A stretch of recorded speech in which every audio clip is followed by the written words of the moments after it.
All right, everything looking good. And we are live. Let's go ahead and get this stream started. And if you just let me know in the comments, everything's coming through loud and clear, I would greatly appreciate it. What's going on, Yoda? All right, welcome back to the channel, Crypto Trend Trader, with our Friday morning market wrap up. It is 6/10/2022. 11 a.m. Eastern Standard Time. Remember, this is not financial advice. I'm not your financial advisor. These markets are extremely volatile. Please do your own research and trade responsibly. Yoda says, hello, everybody. Hope all is well. CPI 8.6%. Are peeps surprised? The question is, what's next month will show? When did inflation really took off last year? What's going on, Peter G? I will definitely address that, Yoda. We'll talk a little bit about CPI and core and, what we would expect to come. Peter G says, afternoon. Appreciate you, Yoda. Yeah, so obviously we got that inflation data. And of course, it was worse than expected.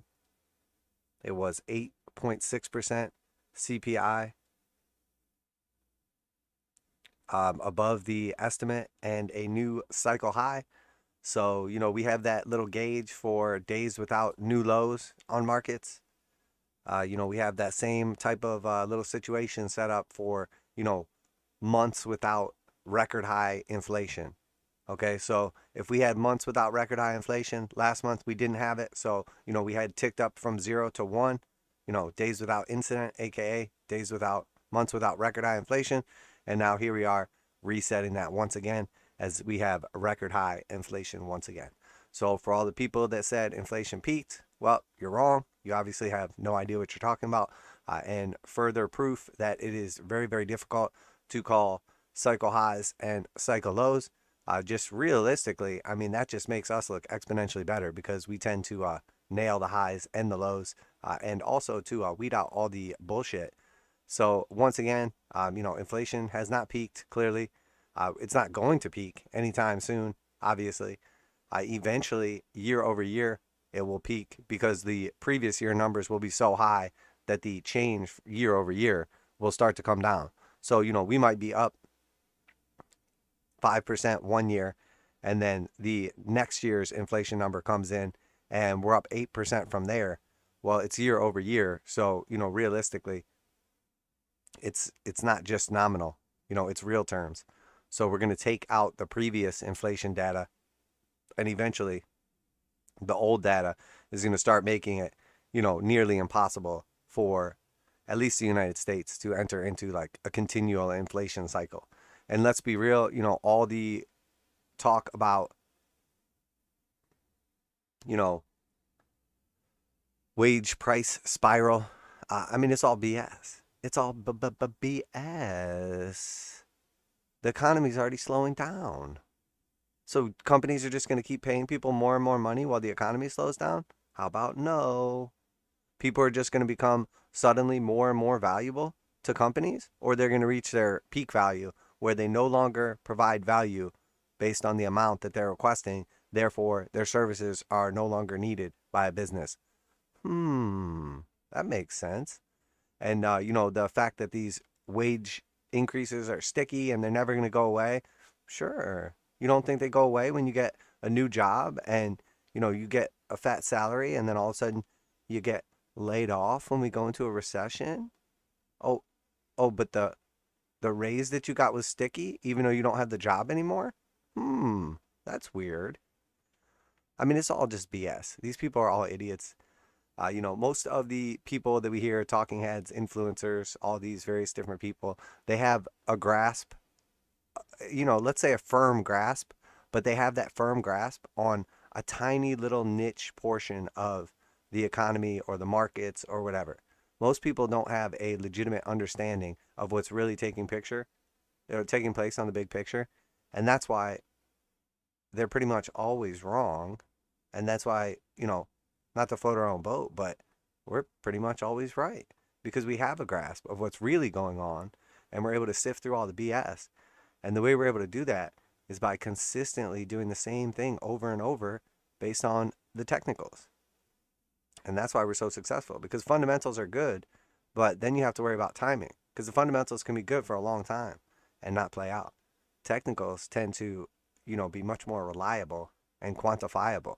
Like if you sit here and tell me all these great things about Tesla and then the price of Tesla keeps going down, I might not be a believer, or I might lose that belief or not have, as strong of a belief as price falls or bad news comes out.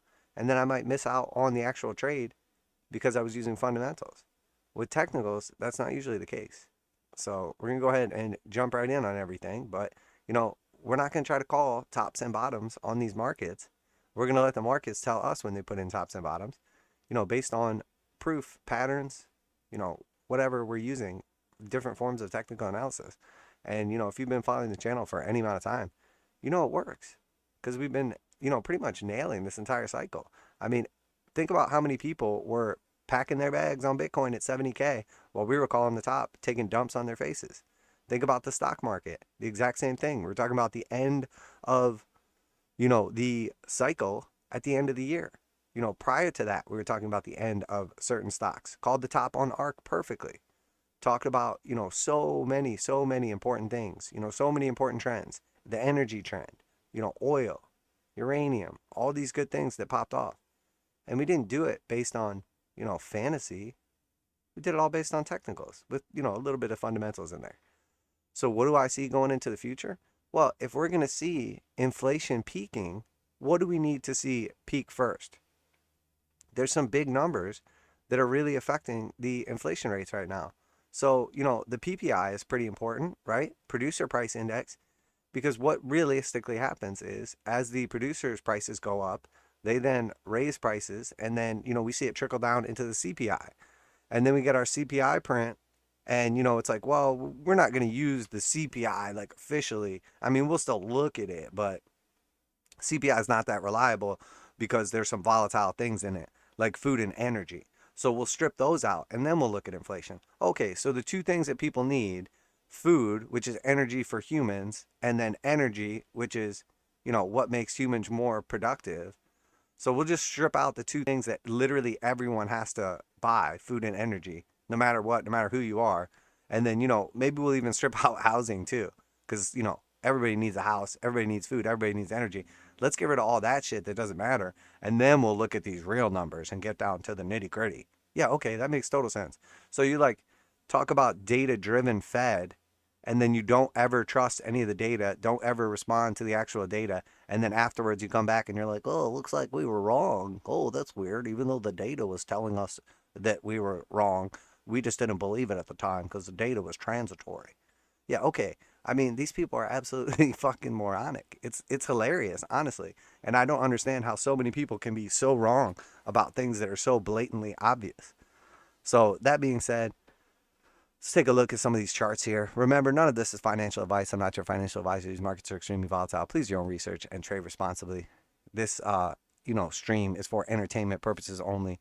All of this is fake. These aren't even real charts. We're not even charting real assets.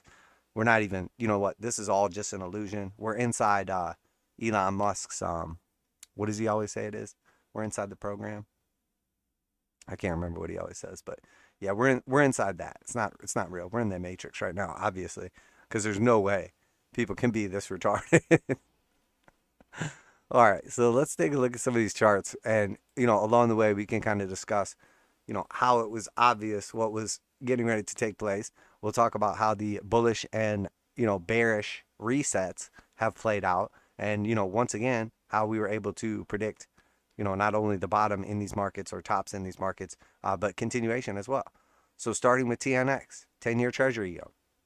Oh, so that being said, now that we've gotten the inflation print, et cetera, blah, blah, blah, a couple days from now, we're going to get another rate hike from the Fed. And they've already said they're going to do 50 basis points this month, 50 basis points next month. We don't know what's going to happen. And then, potentially another 50 after that.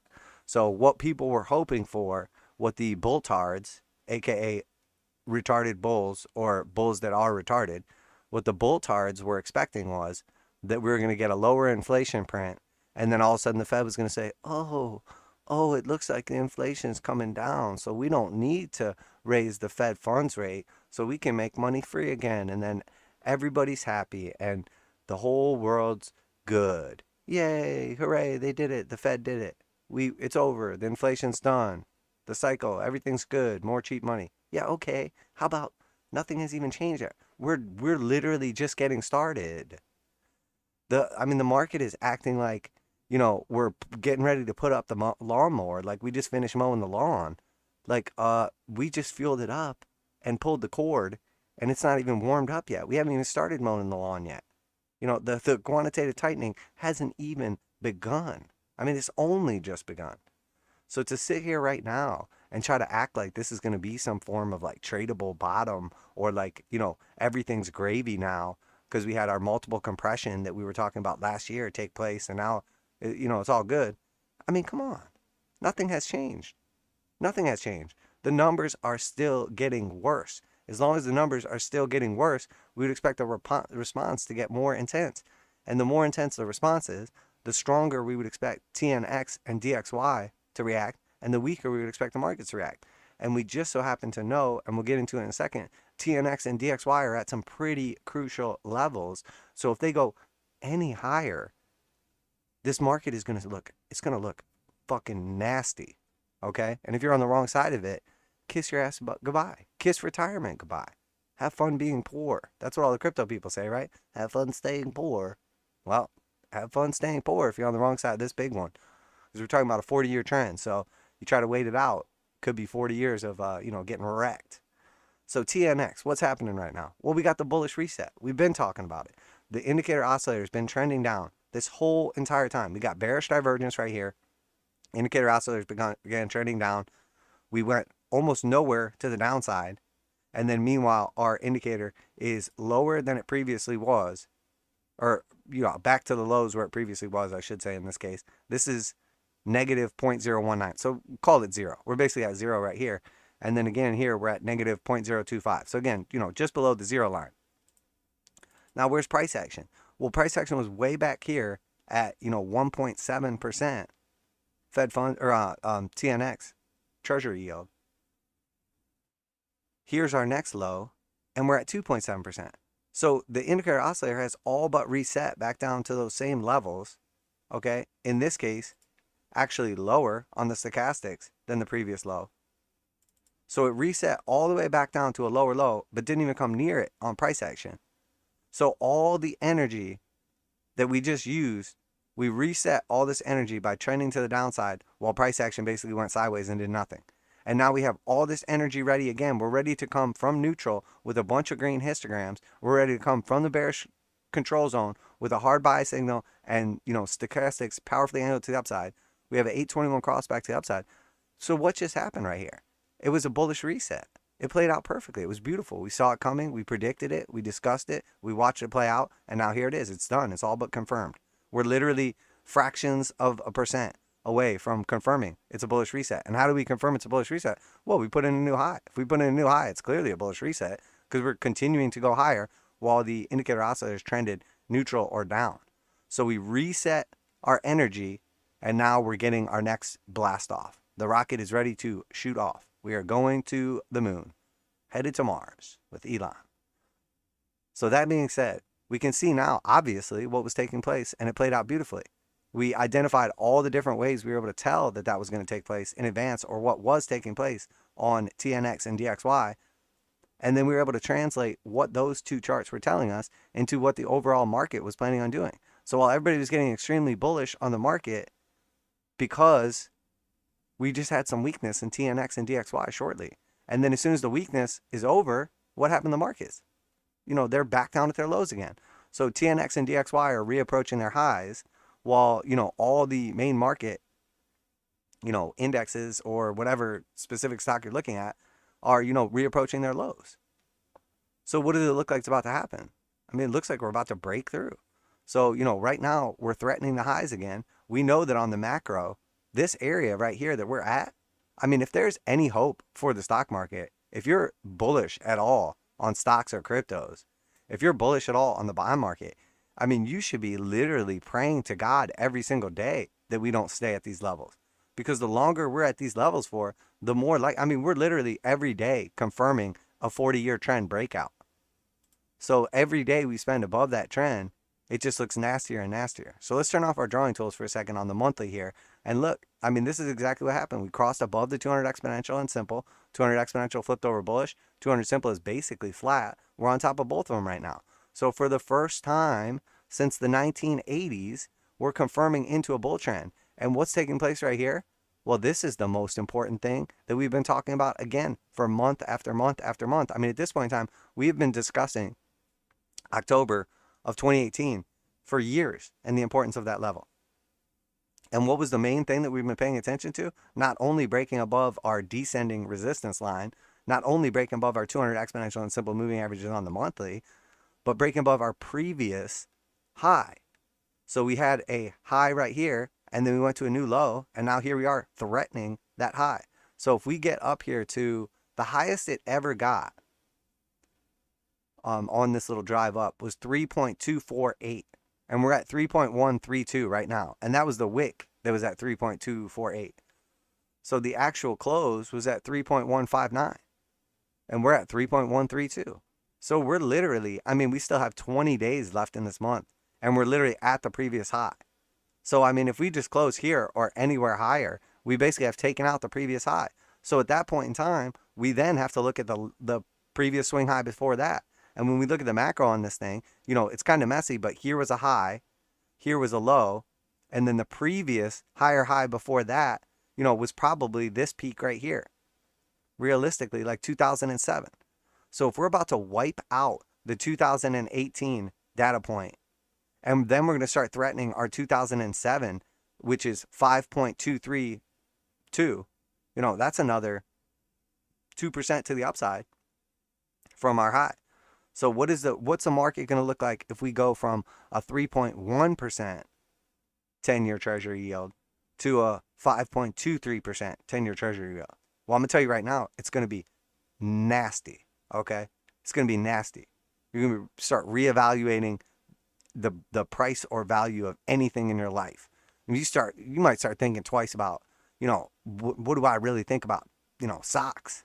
Are stocks really worth it anymore? I mean, everything. You start second guessing everything in your life. How much is this really worth? How much is this stock worth? How much is this crypto worth? What's the future really look like for this? I mean, we're at the most important inflection point in probably, I mean, arguably, you know, 40 years, going back to the 1980s. And we have record inflation. And I mean, I guess it hasn't peaked unless this was the peak, and we'll just find out in the future. But that's calling the top, and that's not what we're going to do. So people are trying to call the top on the Fed funds rate or treasury yield. They're trying to call the top on inflation. They're trying to call the top on the dollar. They're trying to call the top on everything. And we're looking at these things, and they're the strongest they have literally been in 40 years, the best they've ever looked. The technicals are phenomenal on these things right now. So that being said, I mean, we're literally, you know, by the end of this month, one of those things can happen. We're either going to not take out the high or we're going to take out the high. If we don't take out the high, sure, we'll just have to wait one more month to see what happens. If we take out the high, there's no arguing at that point in time that we have a technical breakout. And when a technical breakout happens of a 40-year downtrend, you know, which arguably, you know, if we look at where we technically broke out, it was at 2.2%. So we're up like 1% since then. So if we just turn off the drawing tool for a second, you know, realistically, we're the majority of the way through. We just completed one measure move, which was our inverted head and shoulders. And now we're getting ready to complete our next measure move, or, you know, participate in our next measure move. And again, the key level that we were watching was 5.2 here. Well, that just happens to be the 1.236 of the Fibonacci, you know, extension, and also, you know, lines up with our measure move targets. So does it seem realistic that we would run into that level, that we might get that high? It certainly does. It certainly does. Before that happens, you know, are we going to run into some resistance around like the 3.8 level, you know, where we're at right now, essentially, as well? Sure, we're definitely going to run into some resistance. But the momentum is in our favor. We're in the bullish control zone. The stochastics are all powerfully angled to the upside. The 8 and 21 are getting ready to cross over 200 exponential and simple. 200 exponential has a positive slope. 200 simple has a neutral slope. So we're very, very close on a monthly time frame already with momentum in our favor to having a complete 100% bullish posture of every single one of our indicators and oscillators. And we know how effective those are because we use the same ones over and over again. And, you know, they basically give us all the answers to the test. So right now what's taking place on the TNX is probably the most important thing that most of us will see in our lifetime in these financial markets. So looking at TLT, what are we doing? New lows. You know, below support, looks like trash, probably going much, much lower. So no surprises here. Let's take a look at the VIX. So we also talked about this. Unfortunately, I didn't discuss this on the channel. I only discussed this and posted this chart in the group. So, you know, if you're not in the group, get it together. Best investment you can ever make is investing in yourself and your education. You know, that being said, the VIX, the old VIX, the volatility index of the S&P, been in this massive descending channel, going back to the Rona highs, the peak, okay, in this descending channel in yellow, and then we break out of the channel, and since we broke out of that channel, you know, essentially we've been operating inside of, depending what time frame you're looking at, depending how you want to draw this, and it's all subjective. You can draw it however you want. If you look at it on a daily, it looks one way. Weekly, it looks another. Monthly, it looks another. But the fact of the matter is, from when we put in this double bottom back here, and we basically just continue putting in, you know, higher highs and higher lows and higher highs, you know, and higher lows. And this is our not taking out the previous high right here, but we came all the way back down to support. So each time we have bounced not only the double bottom right here, but either the yellow or blue support line right here at the bottom of what amounts to this channel.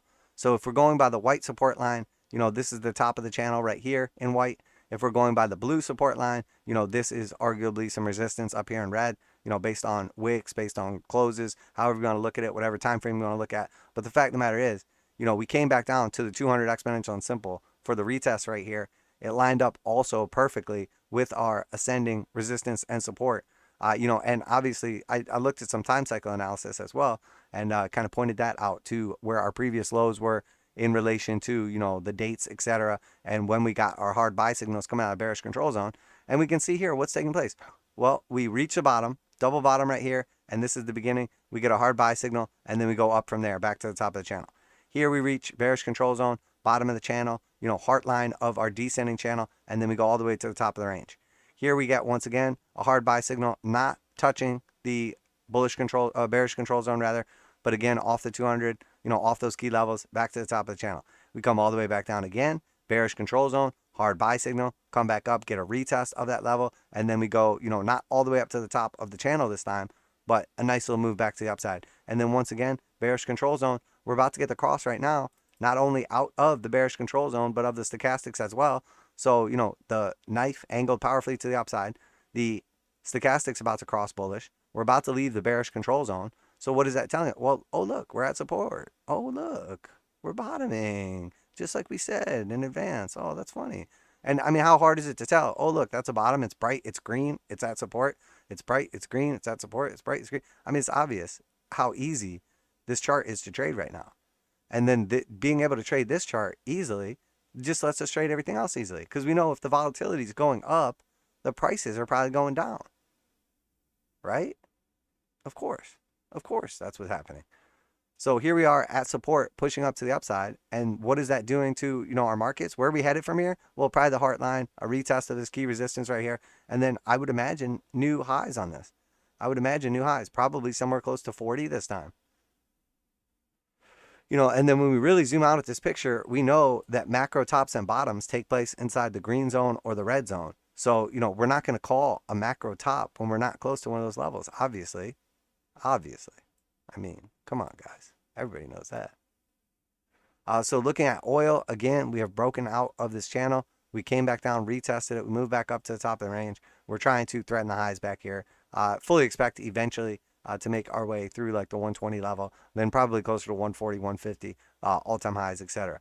But we did talk about specifically how this looks a little bit tired. Energy's looking a little tired. We saw a pullback in nat gas. We've seen quite a bit of pullbacks in commodities. Are these to be bought? Are they going higher? Are they going lower? I mean, it depends on the specific charts. We have to obviously, you know, play them by ear. There's a lot of different important factors inside of just like a you know, asset class. So you're like, oh, commodities, they're all going to go higher, right? Well, it depends. I mean, it depends. It could be a commodity that's used for industrial manufacturing, and maybe industrial manufacturing is going to slow. It could be a commodity that, you know, you feed to cows like corn or something like that, or feed to people, that, we're going to have a shortage of and we need into the future.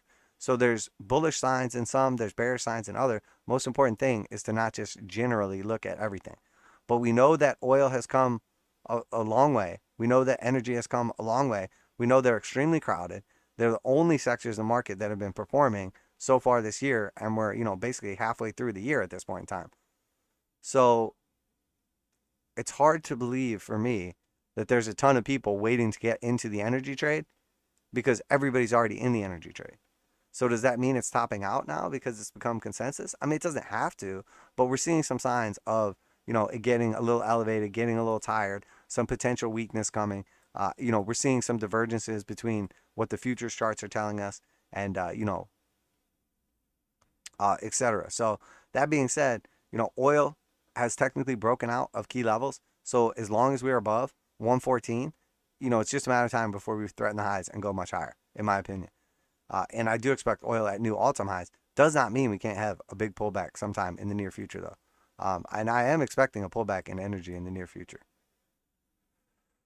So Dow Jones is next. So obviously, again, we talked about how pathetic this chart looked, how pathetic all these charts look, because we basically just got, what is this? It was a bearish reset. We got a pathetic move back to the upside.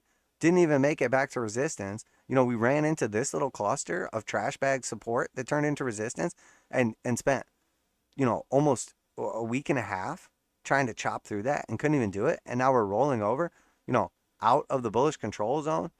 Multiple red histograms, capitulation taking place. Talked about the underperforming of these things. How we basically didn't even get up to our key targets. Didn't even get the retest of a 200 exponential and simple. And now we're down here threatening the lows. New lows. We're going to new lows. These look terrible. This looks terrible. We're threatening the new lows again after a pathetic underperformance move to the upside. Congratulations, Dow Jones. You look pathetic. S&P is next. Oh, cycle lows are in. If you didn't buy the dip, the momentum to the upside, you're going to regret it. This is it. That was the bottom. The bottom's in. Double bottom. Sure. Okay. How's it look now? Once again, underperforming. Tried to move back to the upside. Couldn't even get back up to resistance. Running into basically our previous support right here, and that's acting as resistance. We couldn't even break through. We get the 821 cross. Crosses back down and fails, threatening the lows. Absolutely terrible. And going into a Friday too. We got our Friday, we had the whole day to trade, obviously, today. But let's be real. We're threatening the lows going into a Friday. So, expect continuation on Monday. That's what I would say. Absolutely terrible. Quite pathetic. And you know what? While we're here, since we are wrapping up the week, we still have some time on the monthly, obviously. But while we're wrapping up the week, let's look at this weekly close that we're about to get. Let's look how this looks. Does this look like a bottom is being put in? Does this look like it's time to buy the dip? Or does this look like complete, rectal destruction? And not the good kind, okay? We have a high, we have a low, we have a lower high, we have a lower low, we have a lower high, and now we're threatening the lowest low. So where are we headed? Well, still our target. What are our targets? Obviously, the pre-pandemic high and the 200 exponential if we haven't hit it. And then we have key fib levels to pay attention to as well. So that being said, when we look at this chart on the weekly, when I see this big juicy red candle right after this, pathetic dead cat bounce green candle, what does it tell me? And it just so happens that the exact same candle is that one right there too. That's weird. It just tells me that basically this was a mechanical dead cat bounce, retest of the 8, rejection of the 8, and then capitulation to retest the lows, and then we're headed down to new lower lows. That's exactly what it looks like. If we can't even close a weekly above the 8, how are we going to ever get bullish? Because in order to get bullish, we need the 8 and the 21 to cross. So if we can't get above the 8, we definitely can't get above the 21. And if we can't get above the 21, the 8's never going to cross above the 21. So we can never even get moderately bullish. So there's absolutely nothing in this chart on a weekly right now that says, hey, things are probably going to get better sometime in the near future. Matter of fact, look at the 821 cross here and how these are diverging. The moving averages, the 8 and 21 are getting further and further away from each other. Then we try to push back up and save the trend, and it fails. We put in a lower high, and then what happens after that? Fail to cross the 821 back to the upside, and now they're diverging again, getting further and further and further apart. So the trend is not only getting rejected to the upside, it's strengthening to the downside. So you can be bullish in these markets right now, but let's be real. you're either delusional, uneducated, or just a flat out retard. And that's fine. You're entitled to be any of those things you want. Matter of fact, if you're listening right now, you're probably not one of those people, because those people don't like how I keep it real and I'm not politically correct. So they're all gone. So it's only winners left on this channel, which is good. We have a tight, small community of people that are, active and eager to learn. And what are we learning right now? Well, we're learning that we're in a downtrend, and the downtrend is continuing. So when I look at these markets, when I look at the stock market, especially after these recent couple days price action, this isn't a buying indicator. This isn't a bottoming indicator. Anyone that can look at this chart right here, anyone that looks at this chart and sees a high, a low, a lower high, a lower low, a lower high, below the 200 exponential and simple moving averages, trending to the downside, leaving the bullish control zone, stochastics trending to the downside, multiple red histograms, getting rejected at the 0 line, and threatening the lows. I mean, that's all bearish. This is a clear bear trend. So anybody that's saying, it might be time to wet our feet a little bit. Inflation has peaked.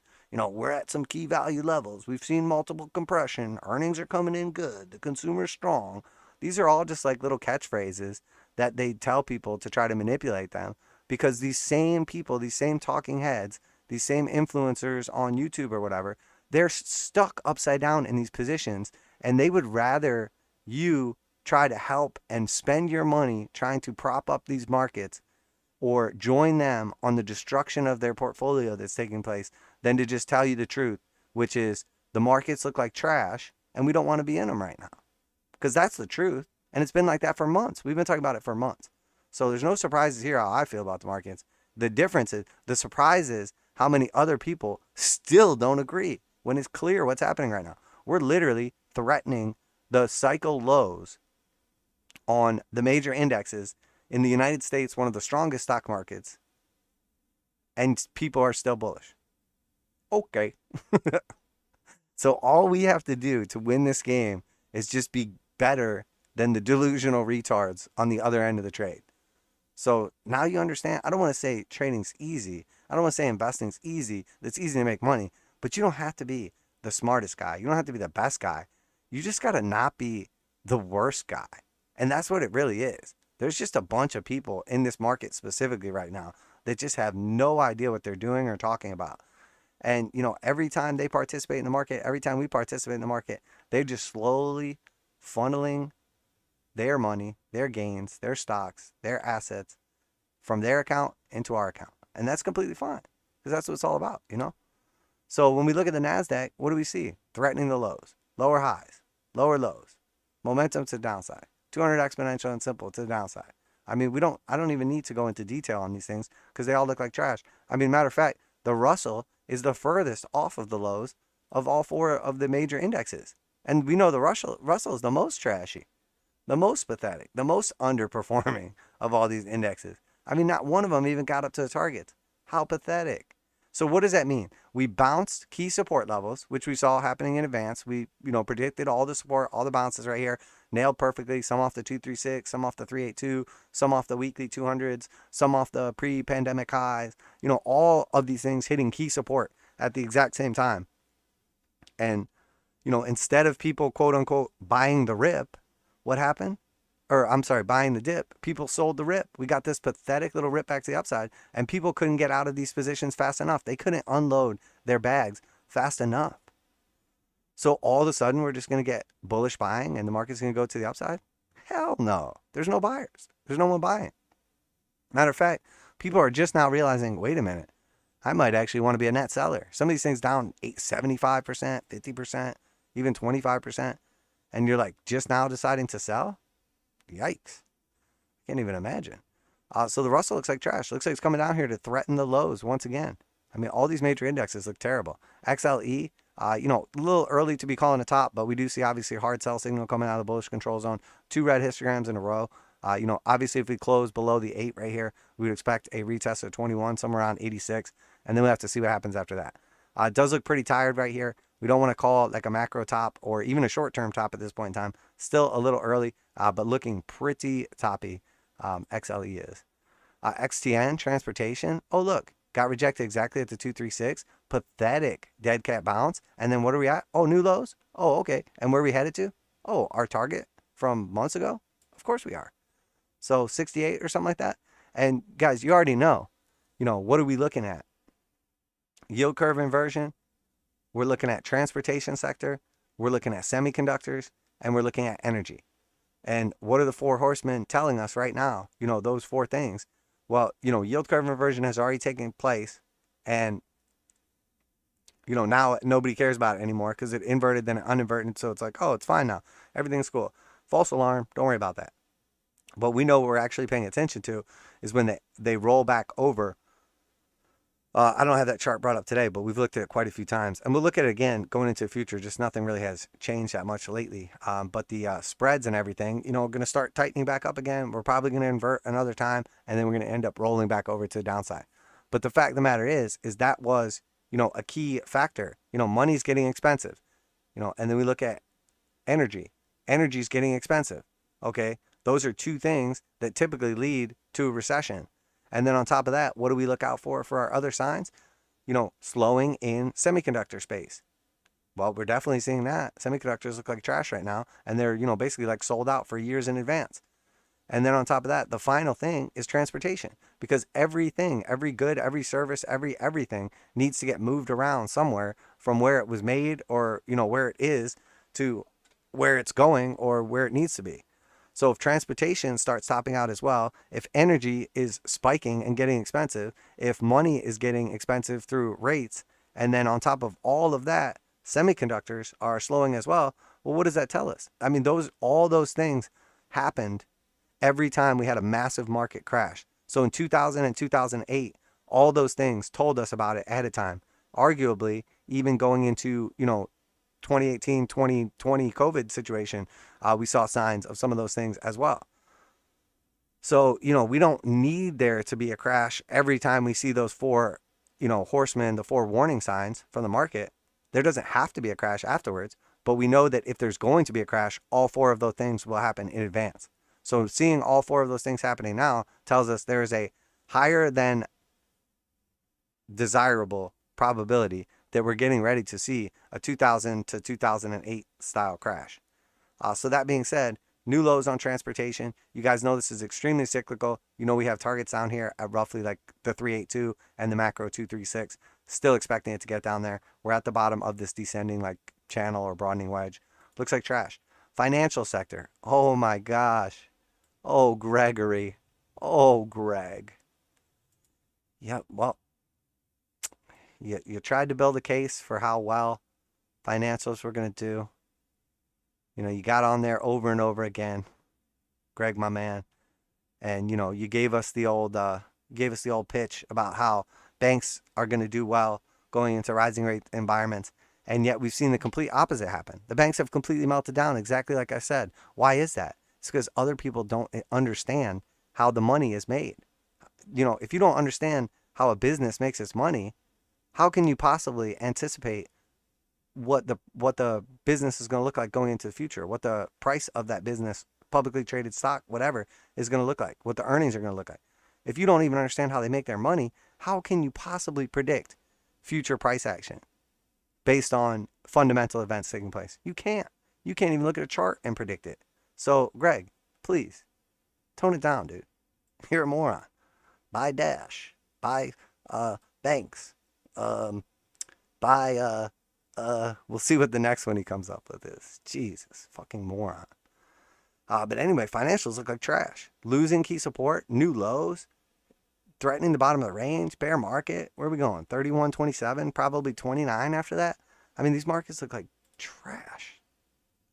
Okay, so XLV, consumer or healthcare rather, came back down here, retesting the neckline, exactly like we discussed. So what is this? It's, this looks like a ugly, disgusting topping pattern.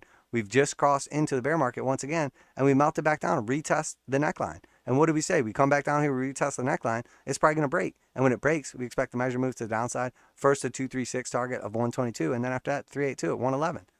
I mean, these markets are literally telling us what they're going to do ahead of time, days, weeks, months in advance. All we have to do is just listen.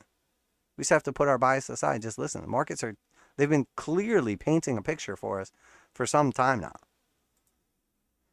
XLU, so we broke down, hit that key support. We're back down in that range of key support. This needs to hold right now. If it doesn't hold, I fully expect us back down at the bottom of the range. This is definitely a safety play, but if the market decides to take another leg lower, even though it's holding up better than most things and attracting money, I think it's one of the two sectors that's not negative for the year, energy and utilities, I believe.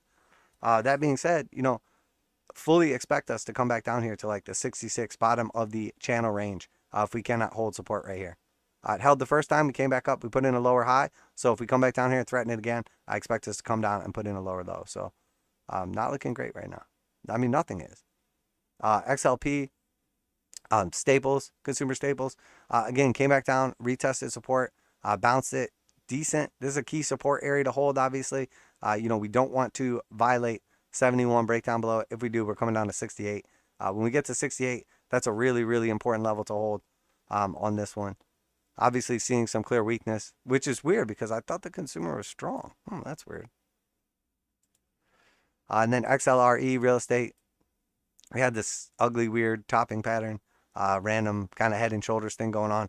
Came back down, broke down from it, came back up, retested as support. And now here we are, new lows once again. We do expect continuation for that trade setup down to our target at the 382. We're at key support right here in yellow. We already retested it once, came back up, got rejected, came back down. So I don't expect it to hold this time. I fully expect us to come down to the 382. So looking for like sub $40 prices, 39, 31 in XLRE. So, you know, and it's just, it's so crazy that people can have no idea what's happening in these markets when it's just so blatantly obvious what's taking place. Absolutely blows my mind. What's going on, Peter G? Good to see you. Good afternoon to you, my friend. UniQ, hey, what's up, brother? Ralph Smith in the house. What's up, Ralph? Good to see you as well. Okay, so let's keep on rolling. Take a look at some more of these charts. So look at the DXY. You know, once again, going parabolic, threatening highs. I mean, this thing is juiced and it is ready to let loose. Again, threatening those key levels. When we switch out to the longer time frames, we look at this monthly. You know, what are we seeing on the monthly right now? I mean, we have just flipped into a monthly bull trend for the first time in 40 years. We have just taken out our previous high right here from 2020, and then we took out our previous high before that from the end of 2017, you know, or end of 2016, early 2017. So we have a new high after that now, including, you know, a new high close. So we have broken out from our previous levels. So now what do we pay attention to? Well, like any trend that we have, you know, a series of, we have a high, you know, in 1986, 85, we have the high. Then we have a low in 1992. Then we have another high in 2001. That is a lower high, 15 years later, basically. And then we have a new low in 2008.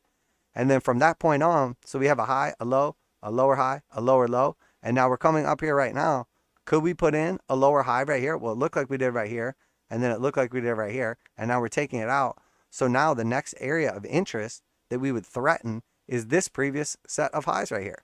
So we're talking about coming back to threaten dollar strength from, you know, 2000, 2001, 2002 levels. So that's at 120. We're at 104 right now. So that's another like 16, you know, 16 points to the upside, or, you know, roughly like 14% move, 15% move. I mean, what does that look like if all of a sudden everybody's dollar denominated debt gets 15% more expensive? Doesn't look good if you're making your money in non-dollars and you're paying your debts in dollars. That's bad for the world. That's bad. That's the dollar short squeeze getting ready to take place.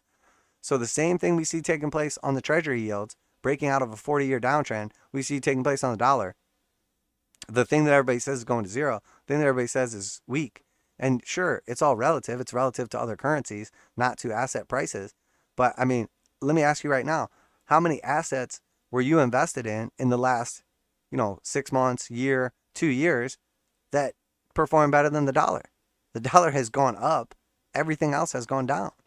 So with the exception of basically energy, you lost if you invested in anything but dollars in the last, you know, year or so. So this was the best play.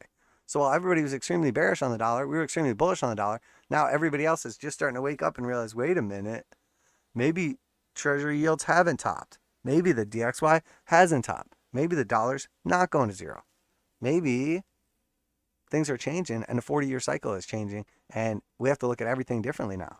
So when I see this chart right here, I mean, I can't be more bullish. I don't know how. Same thing. When someone looks at that chart on the monthly or even the daily and says that the dollar is trash and it's going to zero and it's weak, I honestly have to doubt their intelligence or their like, you know, being truthful, because they're either an absolute moron or they're a liar. But that's the only two things. If you look at this chart and you're not bullish, I mean, you're either a moron or a liar. I mean, that's it. It's the only two options. So keep going on right here. So we talked about the Tesla potential double bottom and, you know, got rejected at the neckline. And here we actually took out that. So is it possible that we're still just putting in the right shoulder? It's possible, but I mean, we're losing momentum. This is rolling over. It looks more like, to me, Tesla is just underperforming. So while I wouldn't completely write this trade off, if we come back down to entry price, I have no interest in still being in this position whatsoever. You know, once we come back down to our entry, if the chart setup, if the, you know, if it's looking weak, we just, you know, pull the plug, get back out of there, and then we'll look for a new entry when things change, when the story changes. But, you know, we're confirming into a bear market. You know, essentially, we did it right here for a few days on Tesla, had a nice little bounce back up, but, you know, we're basically reconfirming that bear market right now. So even though we didn't get the reversion of the mean retest of a 200 exponential and simple, we still came up enough and tried to, you know, threaten it and just got rejected. So we just underperformed the dead cat bounce. But it looks like we're going much lower. Tesla looks terrible. I mean, it looks better than a lot of things, but it doesn't look like something that's carving out a bottom. I'll tell you that much.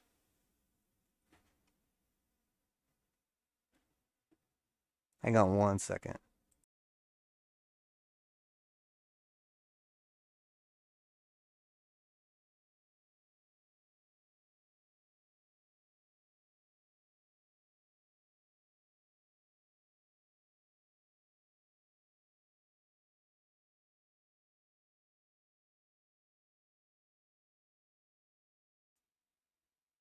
All right, so when I'm looking at this chart right here, I'm seeing ARK just continuing to melt down.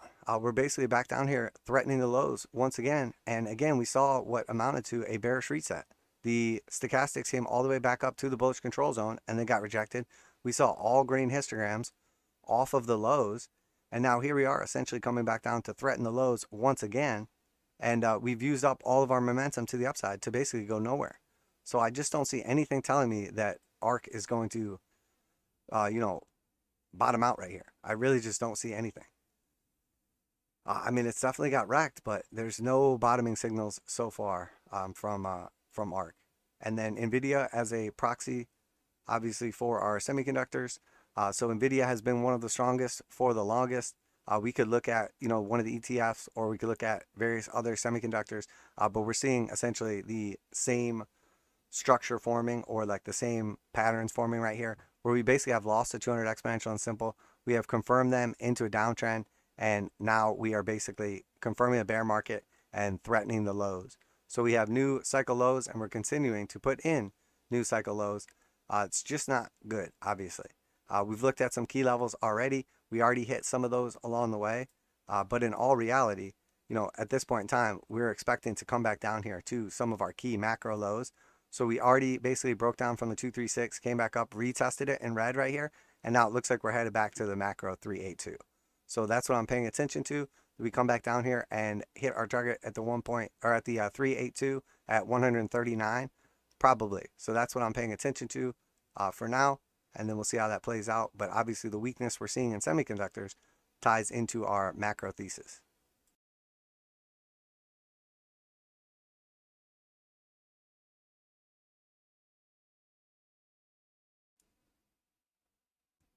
All right, and then next we have Apple. Obviously, once again, Apple, one of the strongest, one of the, you know, heaviest weighted in the indices, and also holding up very strong for a long time, but now once again threatening key levels. So we had a clear low right here, came back down, threatened that low, and now here we are at those lows again. You know, we spend too much time testing support, and it's likely to break. At this point in time, you know, that's basically a 236. We have to start looking at lower targets now, and the potential for the retest of the 382 around 115. And it looks like that's where Apple wants to go, down and retest like 115 or something like that. So we will have to see, obviously. But at this point in time, it doesn't look good. And if we start to see that weakness take place, if we lose this key support right here, there's not, I mean, there's a lot of chop through here, but there's not a lot of reasons we stop anywhere prior to like that 115 level. And then once we get down there, we can reevaluate. But not looking good. And if these big name stocks that are over concentrated, Apple and Microsoft and, Nvidia and some of these ones start to show some real weakness and obviously are confirming into a bear market, we could see some further downside acceleration as essentially people start to, sell their quote unquote cash-like positions. So next we have Google. Again, Google looking very, very weak here. Not quite as weak. It's not threatening the lows in the same way that some of these others are, but very clearly, rolling back over 821 cross, going back down to the downside, just looks very, very weak. So, we have some key targets on Google. We basically already hit that $2,000 target. We slightly front ran the 382. So maybe we come down to 1990, retest the lows, and get that technical 382 retest. But the fact of the matter is now we're seeing some of the stronger stocks that were holding up well are now basically either hitting the 382 or threatening the 382s. So, it's almost time to start looking at the 0.5. And then obviously we're paying attention to the pre-pandemic highs and then the pre-pandemic lows. But we're seeing some serious weakness come in on quite a few of these big names that we would expect to hold up better, or we would require to hold up.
So yeah, we'll see how it plays out, but not liking how the setups are looking.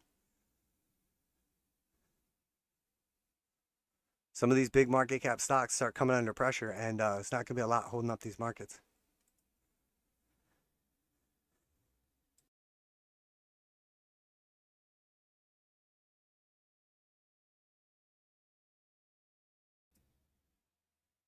So Amazon basically hit our 2,000 target. We saw the 20-to-1 stock split. Looks like it's coming back down, retest those levels. So it's just essentially the $100 mark. Looks very weak. We had a nice little run up to the split.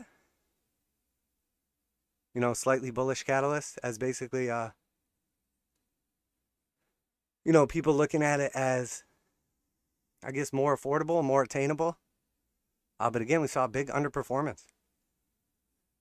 There was a great opportunity for Amazon to basically retest like 136 and fill that gap, as well as retesting key support as resistance. And again, it underperformed, rolled back over, threatening the lows. Probably going much lower.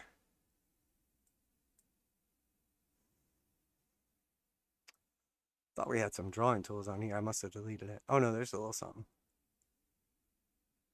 It just doesn't look good. I've seen a lot of weakness in these markets. And, it's not like people aren't looking for bullish catalysts. There's just none out there, honestly. So Microsoft, again, held up very strong for very long. Now looks very weak. Retesting the lows at like 254. I expect it to go lower. We basically got this head and shoulders breakdown. This is the cleanest head and shoulders of any of the charts. We had a couple like really ugly looking ones, and this one's clean.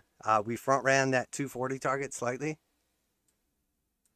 which is the 382. Looks like we're headed back down there. Now, what's the likelihood that we basically have this big sell off, front run the target, get a nice bounce back to resistance, underperform, come back down, hit the target, and then all of a sudden we just come back and go to the upside? It's possible, but getting this close to the target is basically the market saying, hey, we're all looking at that 382 level. We all want to buy at that 382 level. So I'm just going to buy a little bit ahead of that and then expect that to potentially move back up. But when it moves back up to resistance and then it gets rejected, that was essentially already the 382 touch and then the retest of 236. We just front ran the 382 touch. So it doesn't mean we're just going to come down, hit the 382 now, and then get the retouch of the 236, and then we go lower.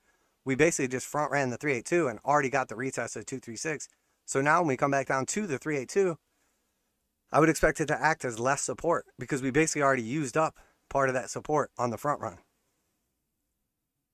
So still paying close attention to that 241 target, but not looking good. These markets look really bad right now. They look really bad. Going into the weekly close too. We'll see. Walmart retesting the lows, not really going anywhere. Again, until it starts to form some kind of like usable price action, there's not really much here. But I don't expect a massive move like this to happen and then all of a sudden people to be like, oh, what a great deal now. Let's buy Walmart. Because they would have already been buying it, in my opinion. Same with Target. Target was one of the better performers, especially in like the, retail space. And, 28% drop, basically, a little over that, 30% drop in that capitulation in just a couple days. And then when we bounce, we didn't even come back up, try to fill the gap. I mean, there's just a massive gap right here. We got above the previous like candle right here, and then it went nowhere. It couldn't even get above the 8. And then the 8's just rejecting us. We're back down at the lows right now. So do I think all of a sudden this is just going to turn around? No, we can't even close above the 8. Now, if we close above the 8, we get back above 156, we consolidate, then I'm looking at the 21, then we get the 821 cross back to the upside, then I'm looking at the retest of the 200 exponential and simple. Same system over and over again. We just use the same thing over and over again. And guys, I know this is going to blow your mind, but don't tell anybody, but it works. I mean, we see it happening literally over and over again, and it works. So, part of what this channel is about, I obviously want everybody to, learn. I like teaching. I like sharing my knowledge. I want everyone to become wealthy and do well in these markets. I want everybody to figure out their own trading, investing style, how to spot good value, how to make money, how to pick good investments, all that stuff. That's all great. I want you to create your own trading plan. I want you to create your own trade journal. I want you to have your own methods, to your madness and be able to repeat them over and over again, consistently profitable. I want you to master risk reward ratio. I want you to master position sizing. I want you to master, what did we miss? Risk reward, position sizing. Just, probability of success. How to increase probability of success by trading with the trend, etc. I show you my method. Not so that you can just copy it and just do the same thing as I do. You can do that, of course. You can copy the same method that I use, and I repeat it over and over again. I'm not secretive. I don't hide what moving averages I'm using or what settings I'm using or anything like that. The fact of the matter is, I'm showing you what works for me after years and years and years, thousands and thousands, hundreds of thousands of hours of practicing and writing these indicators and trading the markets and studying their behavior and, all the different factors that go into it. But the fact of the matter is, you got to do what works for you. You figure out what works for you. I'm just showing you my method because it works for me. Most people will never in a million years show off their trading style or their method or, trading plan or whatever they call it. I really don't care because I don't think, honestly, I could share this with everybody And I don't think it affects enough to stop this from working. If anything, if all of a sudden 1 million people started doing this around the world tomorrow, doing the exact same thing I do, and my channel just exploded and everybody started doing the same thing and we all traded, it would literally just increase the benefits, which if you backtest my trading strategies already like crushes. So it would only get better. As where most people look at something and say, oh, I have something that works. I'm not going to share it with people. I'm not going to tell other people how I'm succeeding because I'm afraid that once enough people doing it, it won't work anymore. Like I have a secret, and the more people who know that secret, the less valuable the secret becomes. I don't agree with that. I don't believe that. I don't think that's correct. And the truth is, 90 something percent of everything I know and everything I've learned, I learned from greater men who wrote books or, shared their methods or what they've learned or how they're successful. So it would be pretty damn, I don't know if it's selfish or just disrespectful or ungrateful for me to turn around and, not want to share all the things that I've learned and all the things that I've, put together and created, essentially my own masterclass. So when it's all said and done, I show you what I do, and I do it consistently with hopes that you will do something, figure out what works for you, and do that consistently and understand all the principles and everything. But in no way, shape, or form am I saying you have to do what I'm doing. But I promise you, if you build a strong base, if you lay a solid foundation, and then you build on top of that, you're going to do exponentially better than if you just half-ass a bunch of things along the way, and then it collapses a couple times, and then you rebuild, but you never build that strong foundation for everything else to rest on top of.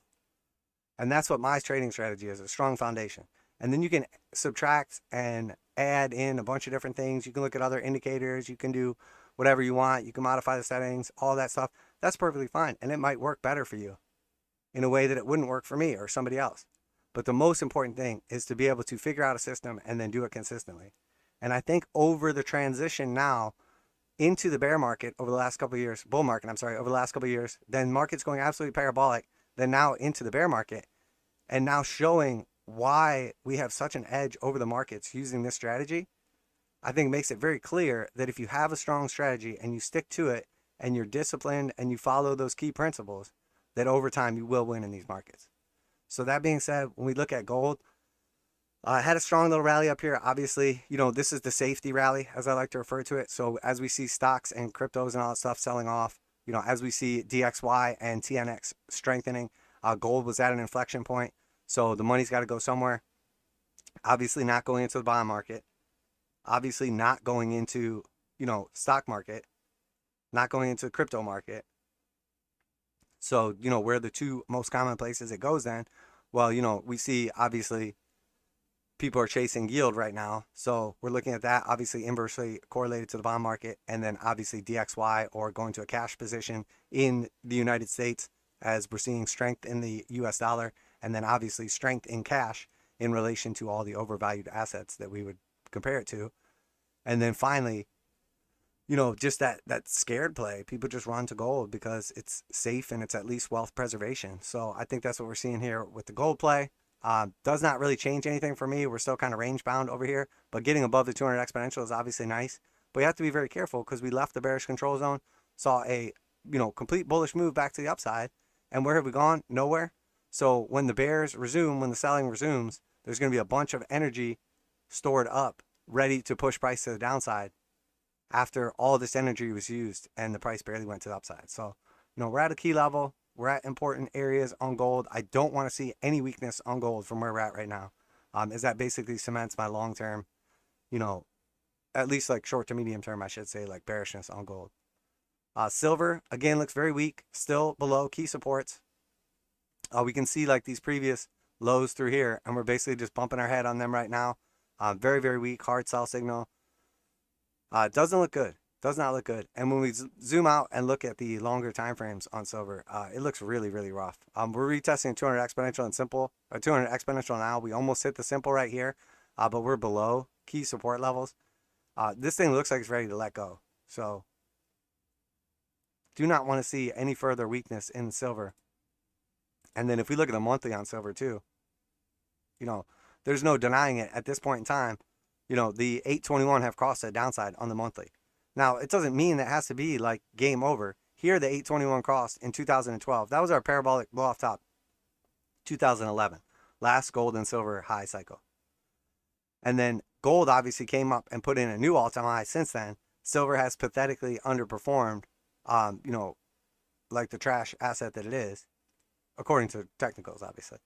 But the 821 crossed the downside here, and then we rallied back up, saved it, put in a lower high, and then we saw the true capitulation happening.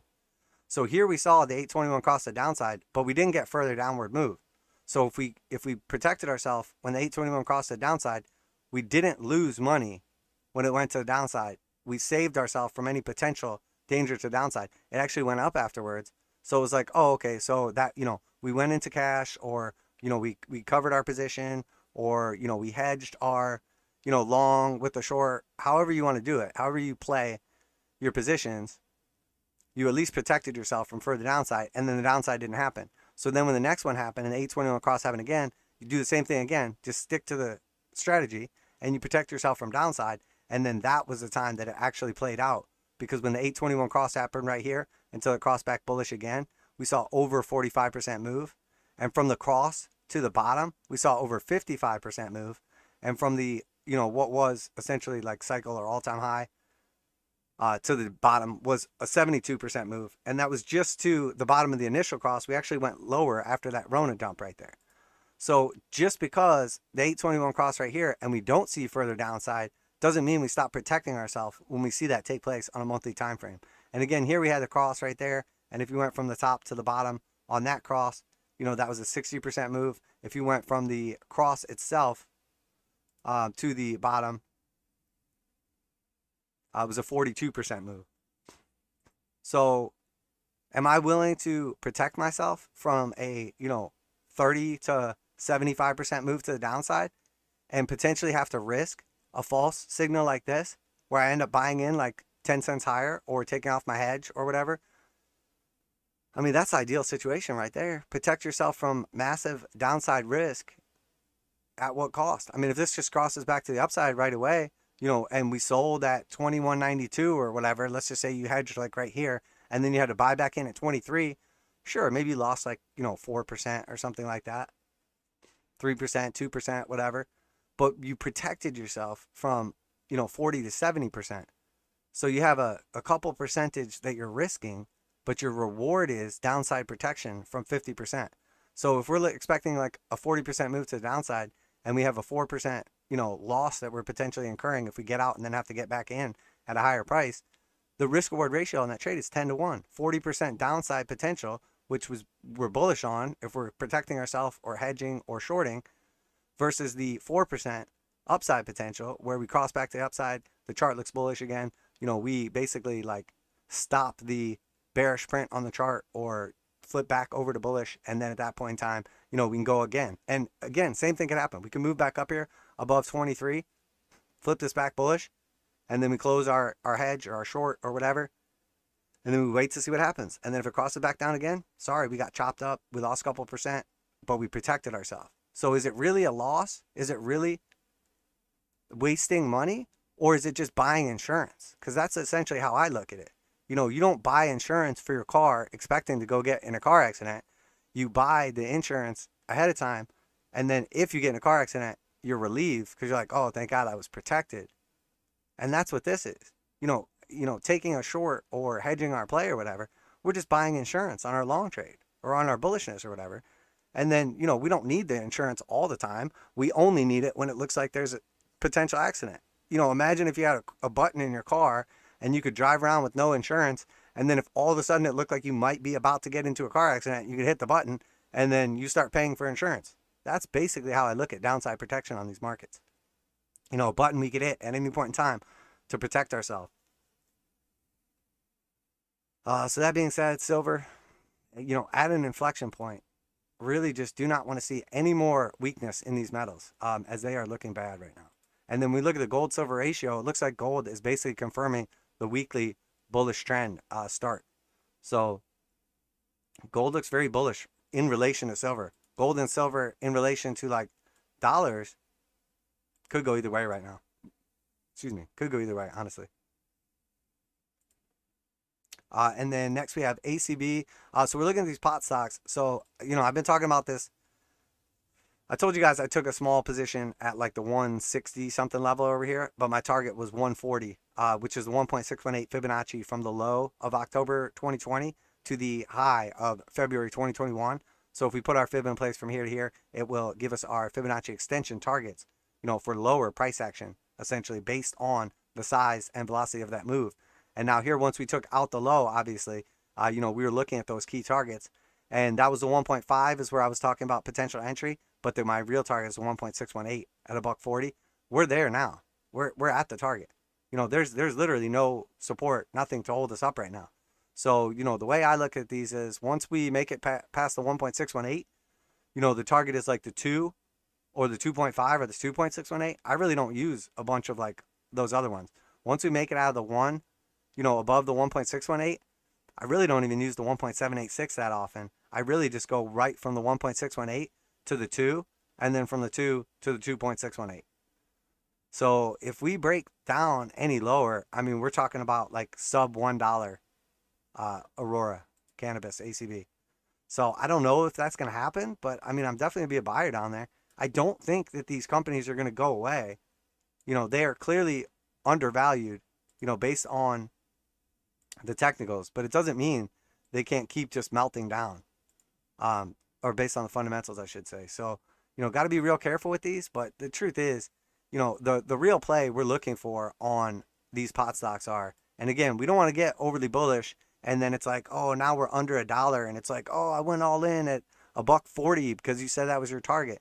None of this is financial advice. I don't want you to go off my targets. I want you to understand how I pick these targets and why it's important when we get to them. But it's up to you how much money you put into something, or if you're going to put into something, or where you're going to put it in. But the fact of the matter is, the way I look at this trade is we're at $1.39 right now. And, the target, if this is ever going to be a viable business company going into the future, at some point in time, even if you argue that we were in a bubble in 2018 on these pot stocks, and they were just more overvalued than they should ever be, at some point in time, one of two things is going to happen. Either the fundamentals are going to line up, it's going to return to the previous all-time highs and then go to new all-time highs, or something went wrong and the fundamentals or technicals or whatever, the industry itself, we were just wrong about the thesis for it, and it just never goes back to those highs again. Or maybe it takes 20 years to get there. If that happens, even if it gets there, but it takes 20 years, in my opinion, we're still wrong. We're looking at this as like 3 to 5 year play on these pot stocks. And what we're looking for, brutally honest with you guys, I'm going to tell you the truth. I'm entering into these pot stocks anticipating that we sometime return to all-time highs. Does it have to happen? It 100% does not have to happen. There is a legitimate world in the future where we could say pot stocks never get back to their all-time highs. And for whatever reason, that's just it. They just never return to those all-time highs. Maybe they go to zero. Maybe the whole industry gets banned. Maybe, who knows? Who knows what the future looks like? But the fact of the matter is, from $1.39, the previous all-time high is basically like $149. So $1.39 to $13.90 is a 10x. So to 149 is 100x. So we're talking about, if this thing returns to the previous all-time high, which it does not have to do, but it's 100x. So, if I told you, hey, you want to place $1 on this really, really risky bet, okay? And sometime in the next 3 years, I expect this bet to play out. And if we're right, your $100 is now worth, or your $1 is now worth $100, if we're right. But if we're wrong, you lose your $1. And you're like, so wait, you give me 100 to 1 odds over a couple year period on my bet, and I could bet as much as I want? Well, that sounds pretty good. If we have potential 100x reward versus we just lose our initial investment if it goes to zero, that's pretty good risk reward trade setup right there, I'd say. So when we look at this and we see 10,284%, there's other people on the opposite end of that trade. There's people that bought up here at 150 that now have something that's worth $1.42. So there's people that have lost 99% of their money in this. Matter of fact, anybody that's ever bought into this that didn't sell has lost their money, at least some of it. So when it's all said and done, are pot stocks a risky investment or bet or whatever? They are. Is there a legitimate fundamental case for them to at least one day return to their all-time highs? There is. Do I think they're going to return to their all-time highs? Sure. If you came to me 3 years or 5 years from now and told me that something happened and none of them returned to their all-time highs, would I be surprised? No.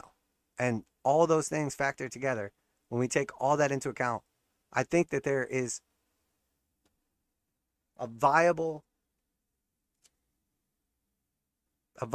allocation that anyone could potentially put into pot stocks that essentially would net them enough of a reward that even if they don't believe in it, even if they hate pot or CBD or whatever, as an investment, I mean, there has to come some time where you're like, I'll throw $1 at it. I'll throw $10, $100, $1,000, $10,000, whatever your scope is, whatever your allocation is going to be. If you're allocating 5% to crypto, you maybe do 1% to pot stocks. If you're allocating 5% crypto, maybe 5% to pot stocks. If you're 100% crypto, maybe 10% pot stocks. If you're 0% crypto and all stock market, but no pot stocks, maybe 1%, 5%, 2%, who knows? But with 100x, you're not going to get a lot of opportunities like that going into the future. And in my opinion, the fundamentals on pot stocks are very, very strong. So while I don't want to be that guy who's sitting here saying, hey, everybody get in on these pot stocks, now's the time, they've been getting wrecked forever.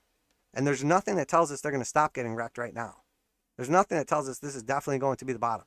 But I know that if we ever see bullishness in the,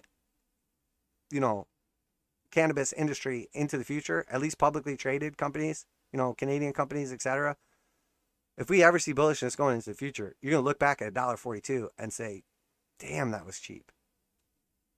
So in my opinion, the market has, basically sold off way heavier than it should have.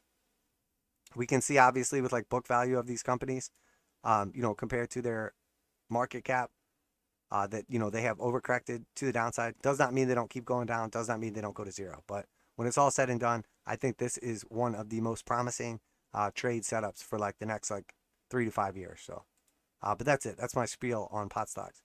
Now that we're like legitimately hitting targets and we're just super dirty and everybody hates them right now, now they're starting to look a little more juicy to me. As far as Tilray, I would love to see Tilray do a similar move where it comes down here, takes out the previous low, and then actually sees like another burst to the downside. Because, I just like the idea of getting something cheaper than a good company, cheaper than, it's ever been available prior in the public markets, at least. When it's all said and done, though, let's look at, I want to clean this chart up just a little bit here really quick.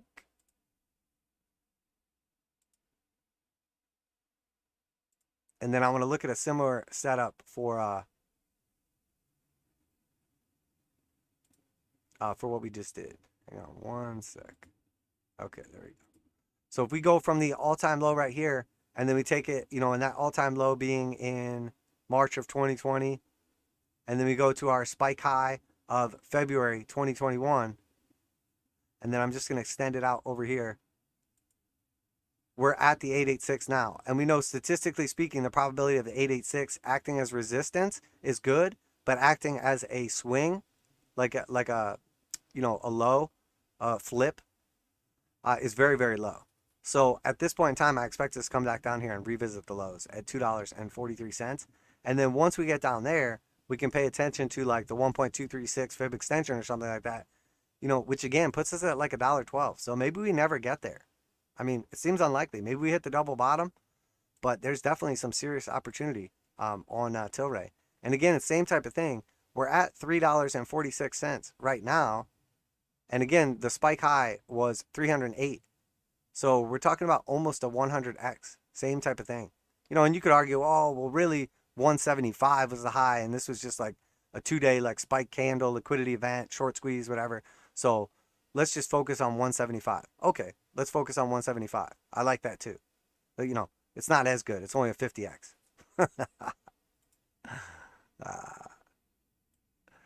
And then Hexo. So Hexo has basically come down here and tagged our target to downside as well. This is our 2.236. Again, I don't give a lot of credibility or credence to the 2 point etceteras. 2.0 I could see using. 2.618 or 2.5 is really what I'm looking at. So, you know, could this go down to 9 cents? Sure. You know, that's another 60% down from where we're at right now. But realistically, you know, same thing. And I'm just saying the same thing over and over again. I know. But at 25 cents right now, with the target up here of $33 for the previous all-time high, you know, again, we're looking at over a 100x. You know, imagine 5 years in the future, you know, you're telling people about your best trade that you ever made, where you were buying Hexo at 20 cents, and then it went to, you know, $33 or higher for a 13,069 nice percent move to the upside. So sure, does it go lower? Sure. But again, you know, what are you risking on the downside? 100%.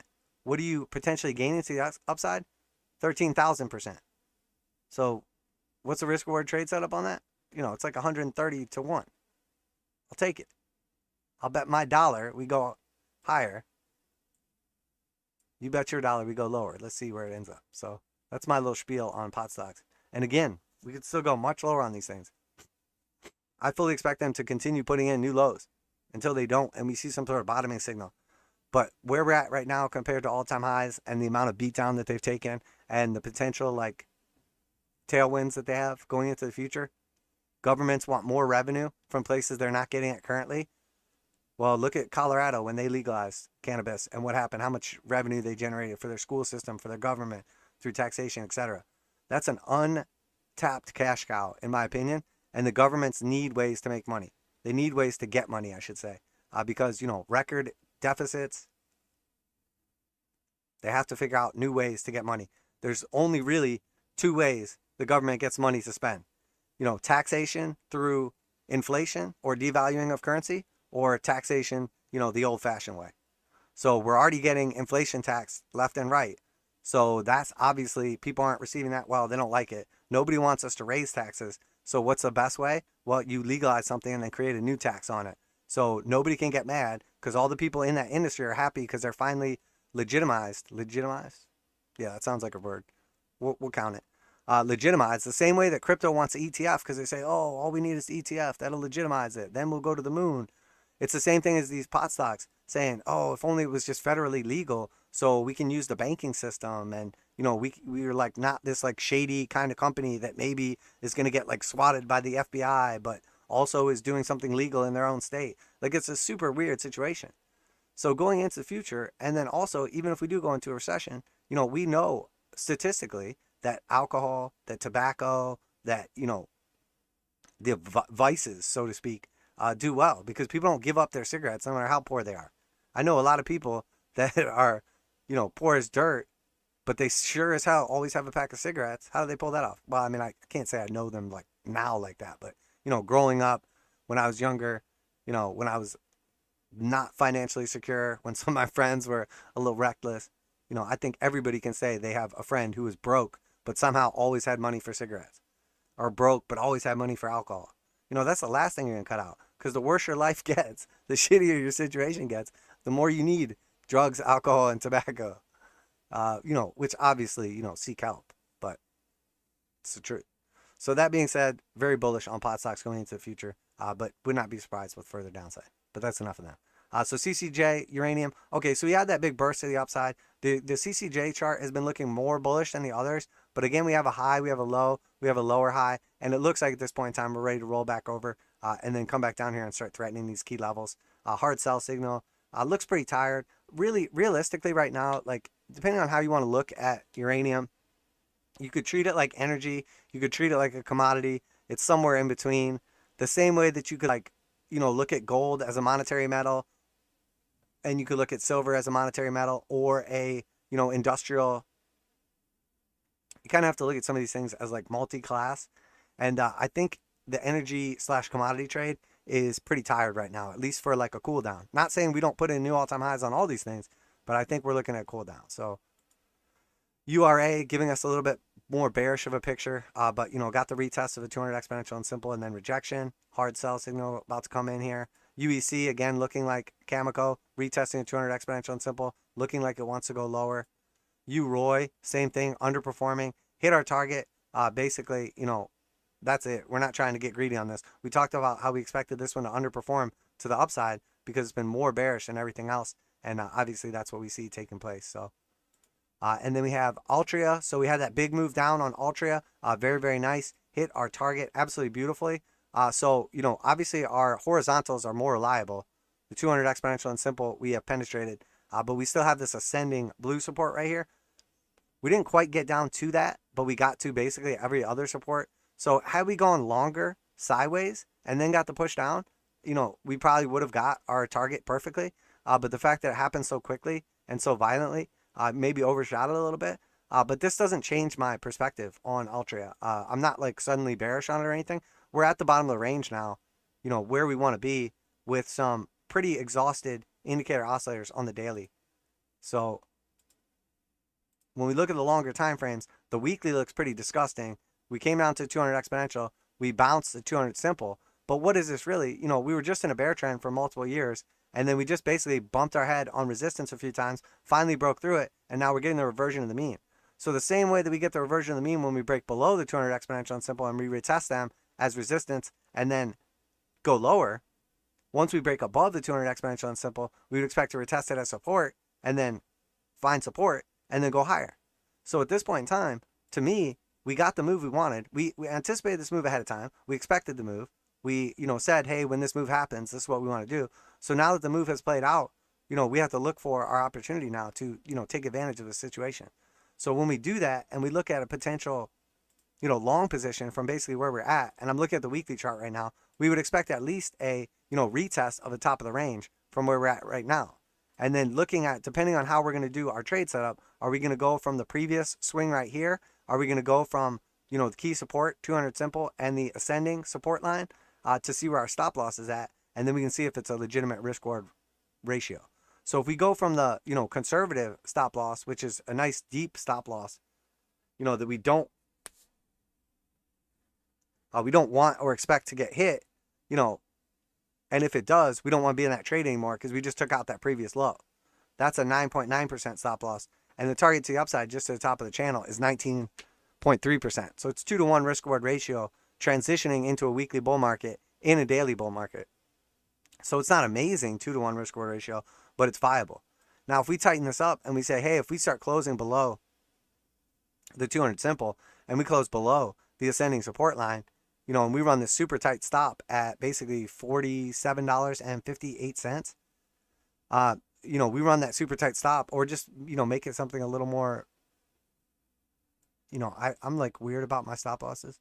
I'll put it at like, instead of $47.58, I'll put it at like $47 and like, 48 cents or something like that. So if it breaks below a nice round number, you don't just get stopped out suddenly. So you can put it in somewhere around there at like a 2 to 3% stop loss with, again, still a 20% upside potential. And it's a 6.86 risk reward ratio.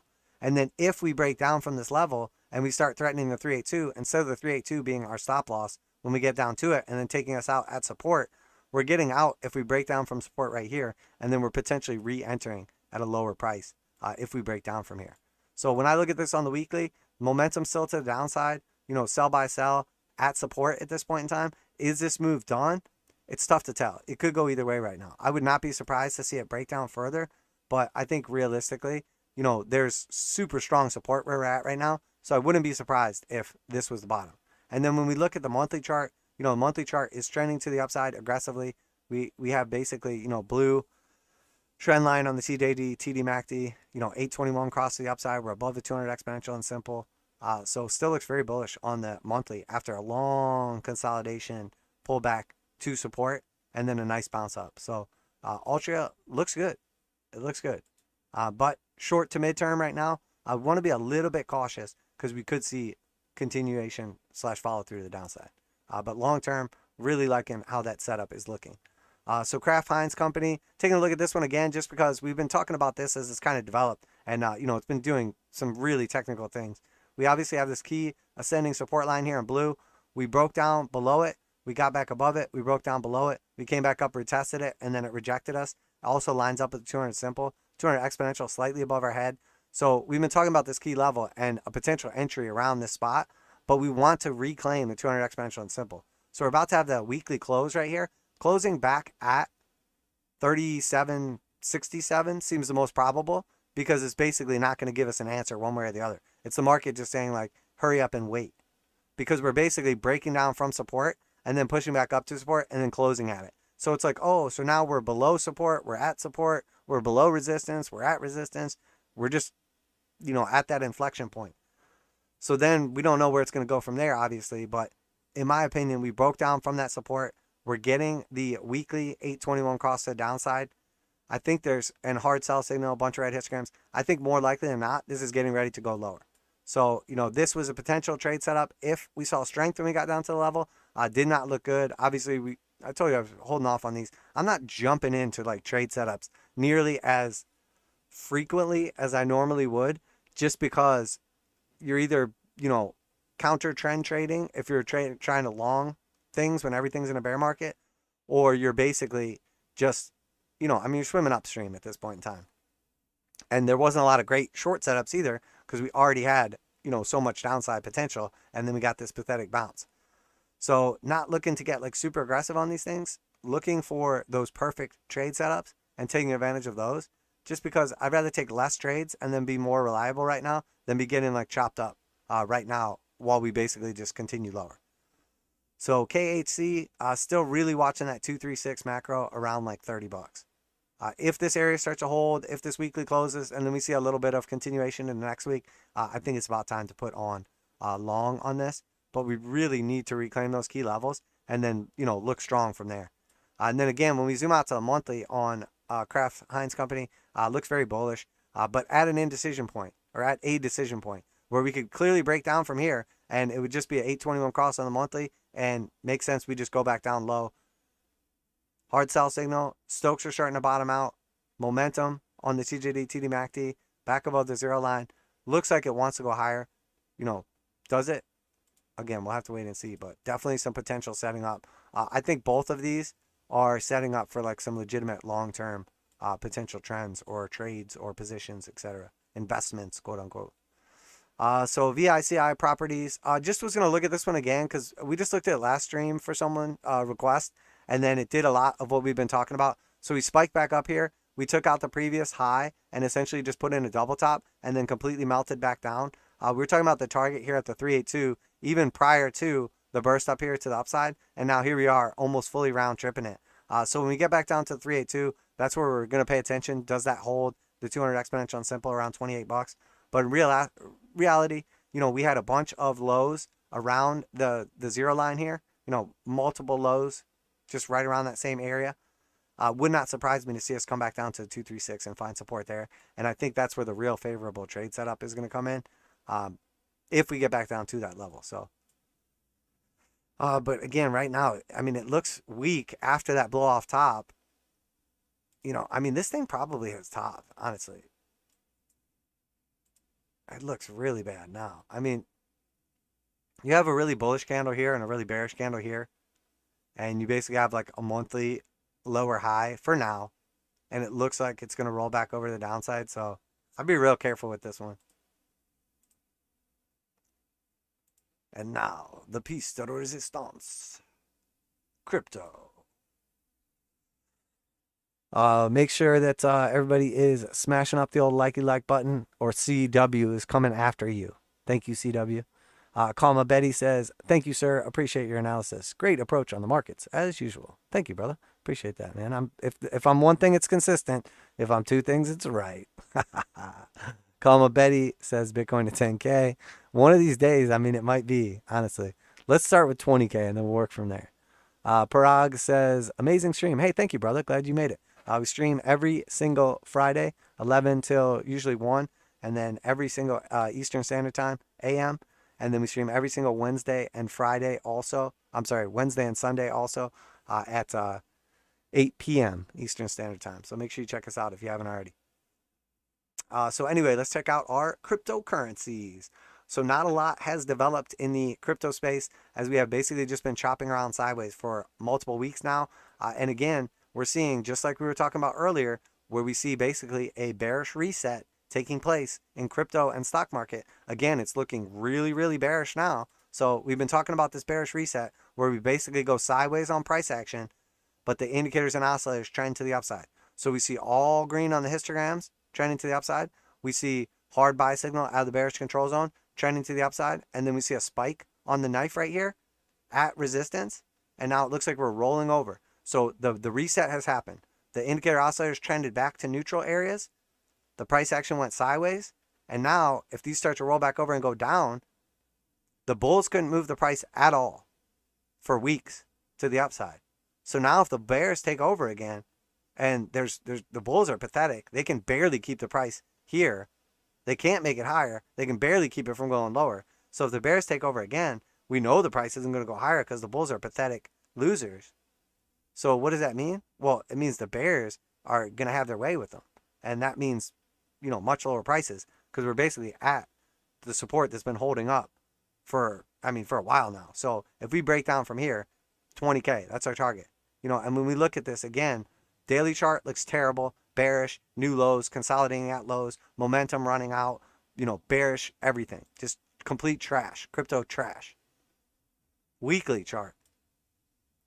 We had clear bearish divergence take place. We had clear bullish divergence take place. We took advantage of, the bullish divergence for a shot back to the upside. We took advantage of the bearish divergence for a move to the downside. We took advantage of the bullish divergence between these points for a move to the upside.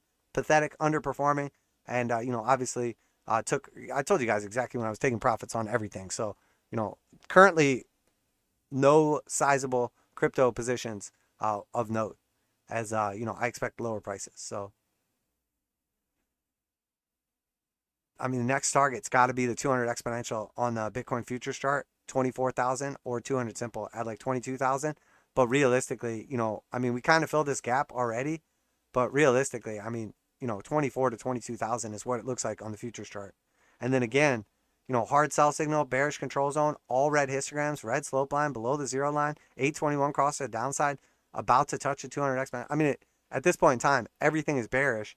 The only thing that you could say, hey, this is kind of bullish on the weekly is, well, we're almost at the 200 exponential and simple. So maybe once we retest those, we find support. That's it. That's your big bullish case is, we're almost so bearish that we're at support. So maybe we see a reaction rally from there. And we know how the last reaction rally came. But the most important thing to pay attention to is we have one monthly candle between $20,000 and $30,000. So there was 1 month in all of history, in all existence of the entire world and everything in it. There was 1 month where crypto traded between $20,000 and $30,000. So all the people that bought between $20,000 and $30,000 are now at the area where they're potentially threatening the previous blue sky breakout entry going underwater. So if you bought at 20K on the blue sky breakout, you're up right now 50%, roughly. But the second we start to threaten this candle, this 1 month worth of price action, this $10,000 candle, there's nothing holding us up. There's nobody to come in here and save the day on a monthly chart until we get back down to 20K. And then after that, there's 1 month here, there's 1 month here, and then it's like 14K after that. So I hate how these charts look. Hard sell signal coming out of the bullish control zone, below the 8 and 21, looking like we're about to get a new cross. Lower highs and lower lows.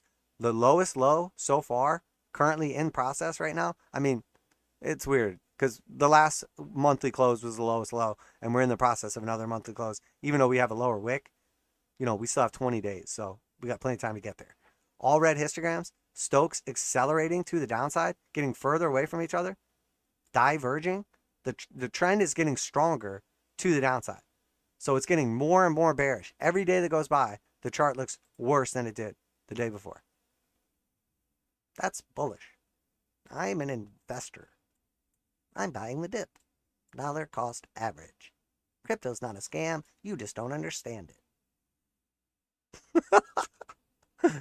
And keep in mind too, if you are new to the channel, which you're probably not, as most of you guys have been around forever, I have a channel called Crypto Trend Trader. So I don't hate crypto. I'm just mean to it because it looks like shit. The same way I'm mean to the stock market because it looks like shit. I love investments. I love crypto. I love stocks. I love making money. I love trading. But if something looks like shit, I'm going to tell you the truth. And guys, these markets look like trash. So Bitcoin spot market chart, again, looking absolutely pathetic. We're currently threatening the lowest lows of the entire cycle. So in the last, going back to December of 2020, we're at the lowest price we've been in, a year and a half, basically. Wait, does that make sense? No. Yeah, that sounds about right. About a year and a half. Call it 1 to 2 years. Okay, so we're at the lows, hanging out, consolidating, putting in lower lows, hard sell signal, below the 200 exponential and simple, clearly in a bear market, in what looks like a massive double top, basically an Adam and Eve, and we're at the neckline right now. So again, if we break down from this level, where do we expect support? It's the same thing. We just talked about it. We got a bearish reset going on right now that we're getting ready to break down from. Matter of fact, as we're talking right now, crypto is looking worse and worse by the second. No surprise, obviously. And the whole argument right now on why this is it can't go any lower, bro, is because if we look at the weekly Bitcoin Bitstamp chart, we know that the previous lows in 2015 was the 200 exponential and simple. We know in 2018 it was the 200 exponential and simple. We know in 2020 it was the 200 exponential and simple with a pretty thick wick through there. And then now here we are, basically at the 200 exponential and simple. So everybody's like, it's the bottom, bro, because the last couple times it was the bottom, bro. Sure, the 200 exponential and simple is support right up until it's not. So I would expect this to act as support until it doesn't. Well, that's helpful. I mean, that's how it works. So 24K, 22K, 20K, basically just, a couple $1,000 instruments. We're down at 29 now. Michael Saylor is officially upside down on his position. Lots and lots and lots of other people are. Elon Musk's position, new lows. So, how long before all the bullish catalysts, big businesses putting Bitcoin on their balance sheet turns into a, oh shit moment where suddenly they're liquidating Bitcoin. And now the guy who was pumping Bitcoin up is also the guy who is smashing Bitcoin down. So, and I heard an interesting statistic the other day. It was something like 3% of the circulating supply or something like that was sold onto the market, and it resulted in 25% move down because of like that Luna Terra situation. And I don't know those numbers are 100% correct, but somewhere around 3 to 5% of the circulating supply was sold with that liquidation event to try to prop up the price, basically. So if a 5% move, let's say high end, leads to a 25% drop in market cap or in Bitcoin, market cap or crypto cap, however you want to look at it, or Bitcoin price action, whatever. Let's just say it's a 5x multiplier. Again, if we see another event come in where we see 5% sell on the market, we would expect another 25% move to the downside, or potentially maybe 10% of the supply goes back onto the market, sells into the market, and we see 5x multiplier on that, close to a 50% drop. Would not surprise me at all to see us down at 20,000 or 15,000 or 12,000. Or you guys know I have some serious macro targets that are just disgusting if you're a bull on crypto, but they actually make perfect sense. So, and let's be real here. I call the top perfectly right here, call the bottom perfectly right here, call the top here perfectly again, call the bottom right here perfectly again, and macro, have basically, nailed this entire Bitcoin move. So I think we should pay attention to what's happening here and not as much on some of these other channels that don't have the same track record as we do. So that being said, Bitcoin, crypto still just looks absolutely horrendous. The monthly 821 cross, all but inevitable. New monthly lows, all red histograms below the slope line, accelerating to the downside. No support, basically. Once we drop down below here, again, we just have one candle essentially holding us up to 20K. So I think we're very, very close to that 1 month worth of buyers from the blue sky breakout becoming, the sellers that propel us straight back down to 20K and probably below. Ethereum looks like trash, new lows, putting in new lows. By far the worst. At least Bitcoin didn't put in new lows. Ethereum, new low. We had the wick down right here. We have the support right here. Ethereum already breaking down. 1668. You guys know how I feel about Ethereum, and you're not gonna like it. You know, $1,000 on Ethereum, and then you got to really wonder too, because we don't have the same history. But Ethereum's previous all-time high from the last cycle in 2018 was like 1391. Call it 1400. So you know we're like, you know, a couple percent off that right now. And then if we violate that, that's equivalent of Bitcoin breaking down below 20K. It's not as substantial. It's not as important. It's not as notable, but it's definitely like, wait a minute, hang on. Ethereum looks like trash. Bitcoin dominance, you know, took out that level basically at our final level of resistance right here. We hit it with the wick already in the middle of our measure move to the upside. 51% is our target. And then after that, 56%. What does this represent? It represents Bitcoin gaining value compared to altcoins. So if we're in a bear market and Bitcoin is gaining value compared to altcoins, it means Bitcoin is probably going down and altcoins are going down much, much faster. So it's a race to zero and Bitcoin is losing or winning, depending on how you look at it. So it's essentially the market saying, hey, just a heads up, going into the future, altcoins are trash. The total market cap for crypto, there's not a lot to see right here because it looks exactly like the Bitcoin chart. We are basically at that 1.16 level. We've talked about this. You know, 1.09 trillion is key. But after that, losing 1 trillion is key. And then realistically, 850 billion is the target to downside. Looks very, very weak. Look just horrendous. This chart looks terrible. Avalanche. So, you know, threatening the lows right now. Looks like it's ready to just melt down. I mean, these cryptos are like not really worth looking at, honestly. Matic at the 236, holding support for now. Looks better than some, but still not great. Clearly in a bear market. Solana just completely melting down, threatening the lows. There's a decent little cluster of support around this area. I think it's going to have trouble getting through all this anytime soon. I think it's going to be a slow kind of grind down here. Maybe we bounce to 786 and find support, but the rest of the market looks like trash, so I doubt it. XMR, Monero, again, looks bad. The daily doesn't look as bad because it retested 200 exponential and simple, but when we zoom out and we look at the big picture, which we need to constantly do, it looks really bad. It already has retested 200 exponential and simple. The 821 have crossed the downside on the weekly. This looks very, very bad. One of the worst cryptos, actually, when we look at the longer time frames. You know, it's no XRP, but it's garbage. The 821 are about to cross on the monthly to the downside. Last time that happened was, you know, the beginning of a multi-year bear market. So, is that bullish? Sure. It's inverse bullish.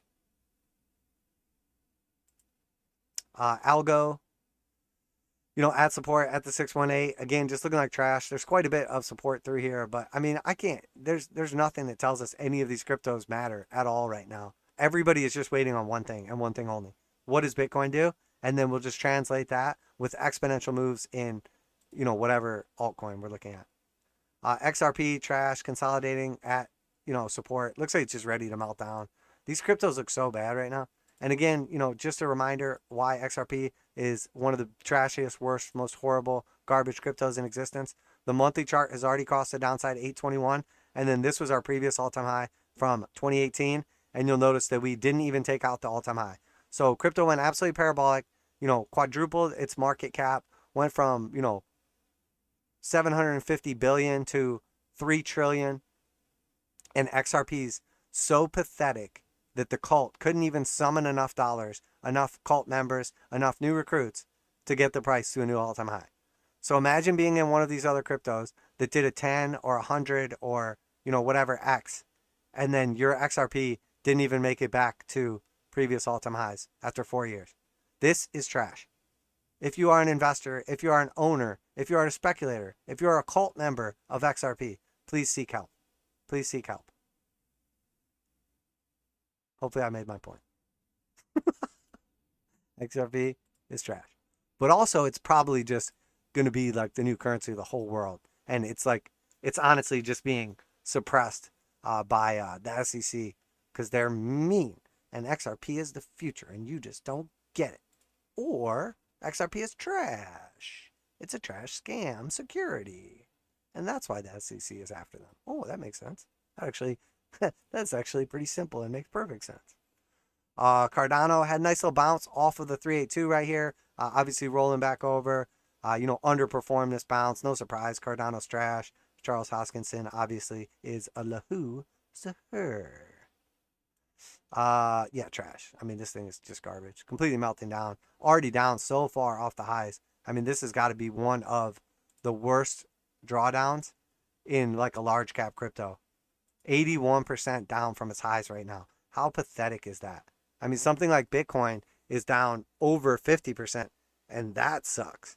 But to be down 80+% and be one of the largest cap cryptos, with a long history and just the long history probably doesn't help because Charles constantly like fails to deliver. So I guess the long history is probably a negative.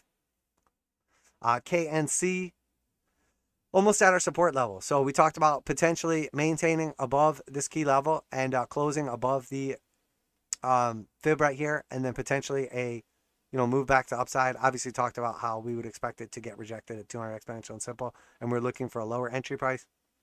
We're almost there now. Now, is this going to be a buying opportunity? This is a hypothetical channel right here. We only have one touch point on the top and the bottom. It's all hypothetical. So I just drew this channel leading up to the 236 fib, assuming that we were going to come up, put in a high, come down, put in a higher low, and then we're going to come back up and put in another higher high. But still a bearish downtrend, just a bullish retracement before continuation of the downside. That being said, we're almost at the target for the next entry. So is there potential now for, obviously this trade setup, we never were able to get back above that 382, so we couldn't get an entry on it. Well, from when we started looking at it, I think we've only been looking at this for a few days or whatever. But that being said, now we can start looking at the legitimate trade setup here, which is basically off of the 236. So again, though, we get down there, we could just blow right through it. And this line is just a made up line. It doesn't mean anything. This line is just a made up line. It doesn't mean anything. This is all just made up. That's all just hypothetical. So we don't know what is going to happen from right now, but we just put in a hypothetical scenario where we have a nice trade setup with 55% upside and 7% downside for a 7.5 risk reward ratio. But it probably just goes to zero, honestly. But, it's worth taking a look. Hex, new lows, trash, continuing to just melt down. Obviously, the target on Hex, we already know. We already hit it once. It was 4 cents on that capitulation wicks to the 0.5. That was clearly just a liquidity issue. And now we're just continuing to just fill out that price action. And I do expect it to continue going lower. We broke down from a descending channel. And typically what happens is we get a move from the top of the channel to the bottom of the channel. And that is our move to the downside once we break. So now that we have officially broken down from the channel, we would expect basically that measure move to take us to the 618 Fibonacci extension, Fibonacci retracement, which is also exactly where the measure move takes us down to. So we already hit the 0.5. We already hit half the measure move. We retested. We failed to reclaim support. It acted as resistance, and now we're getting rejected. So we come back down to the 0.5. Probably doesn't hold this time. It already held. It already did its job once. Maybe it does it again, come back up, but then eventually we would expect this at about 2.3 cents. At which point in time, this thing has, again, one of the worst cryptos in existence. On the way up, sure, it was great. You did 100 billion quadrillion percent on, Richard Hart. It's not a scam, but, let's be real. We know what Hex is. It's basically, it's a pyramid scheme. It's not a scam. But isn't all the financial system a pyramid scheme? Isn't it all really though? So, did Richard Hart really do anything wrong? Or did he just copy the already existing, flawed financial scheme, scam, whatever that's taking place, and then he just transferred it to crypto, and made sure that he wasn't in any way liable. So that's exactly what he did. Congratulations, you did it. You made a legal scam, technically. But when it's all said and done, this thing's down 93% from the highs. So, there's not much to say. It's down 93%, and it has much more to go. So what is it going to look like when it hits our target? Let's just say I'm right, which has a pretty high probability of playing out based on my previous track record. We're talking about 96% off the all-time high. Yikes. It's starting to get into those deep value territory. It's starting to look like a pot stock at that point in time. Oh, these cryptos are trash. Waves, the last one for today. Waves had a nice little bounce, pretty aggressive move. And we were talking about we want to see it come back down here and retest $6. It's on its way. Since then, we basically saw the rejection. It's coming back down. It's the majority of the way back down to the $6. We have a potential trade set up here, 149% upside for the bullish retracement after the bearish dump. So essentially just a dead cat bounce continuation up to our key Fibonacci level and 200 exponential and simple at the 382. 150% upside, 15% downside. Just an arbitrary number, 10-to-1 risk reward ratio essentially. But in all reality, you just don't want to put our stop loss all the way down here and have to lose 40% of our money before we know if we're right or not. So we run a little tighter of a stop loss, potentially even tighter than that, or look for it to bottom out and then buy into momentum for a nice risk reward setup. But again, if everything just keeps going down, what does this chart look like? It looks like the beginning of a bear market. So we don't want to get too bullish on any of these things right now. Crypto obviously just looking like straight trash, looking like hot garbage right now. So, but again, it's going to be very, very difficult for cryptos and stocks to move to the upside now that all of a sudden TNX and DXY are done, because they just had bullish resets while everything else had bearish resets. So they just reset and ready to go to the moon while everything else reset and is ready to go to, journey to the center of the earth. The floor is lava scenario. So what do we expect to happen? Well, we just reset. So I would expect continuation on TNX and DXY. So I would expect continuation on the upside for them and the downside for stocks and cryptos. All right. So made it to the end, right? What do we made about 2 hours? 156. Yeah, so we'll go ahead and wrap it up there. I made it through all of our stocks, cryptos, everything for today. Did a nice little breakdown. We got our CPI print. We got our core X food and energy prints, obviously both extremely bearish, in the sense that inflation is obviously not peaked.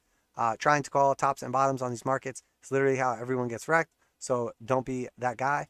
When it's all said and done, most important thing, preservation of principal, preservation of capital, and, locking in gains in favorable positions.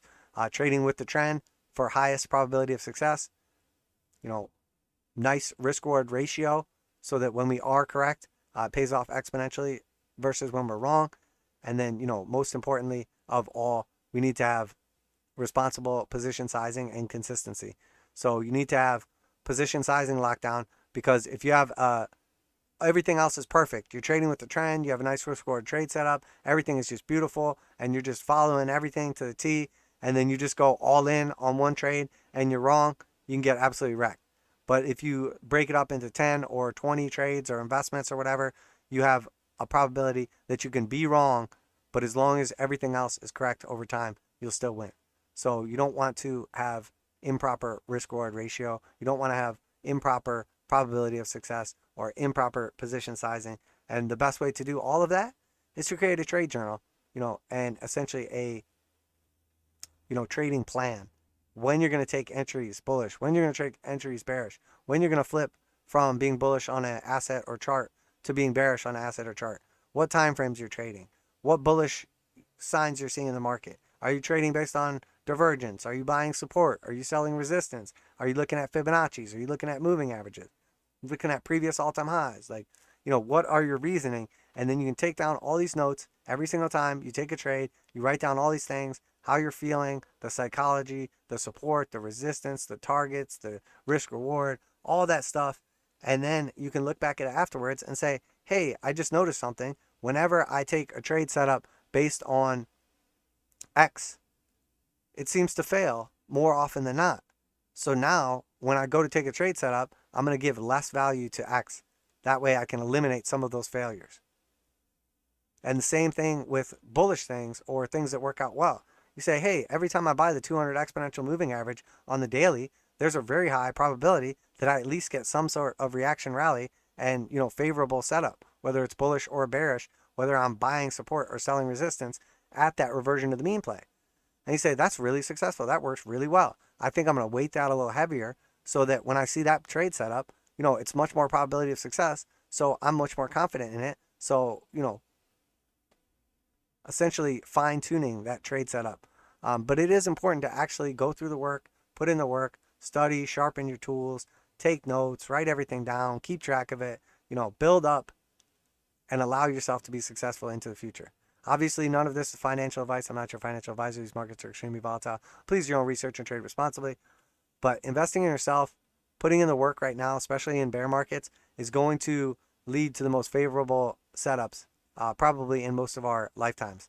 And if we go into a nasty 2000 to 2008 type recession or depression or sell-off, and we see that sick continuation, we're going to have some of the best buying opportunities for our lifetimes.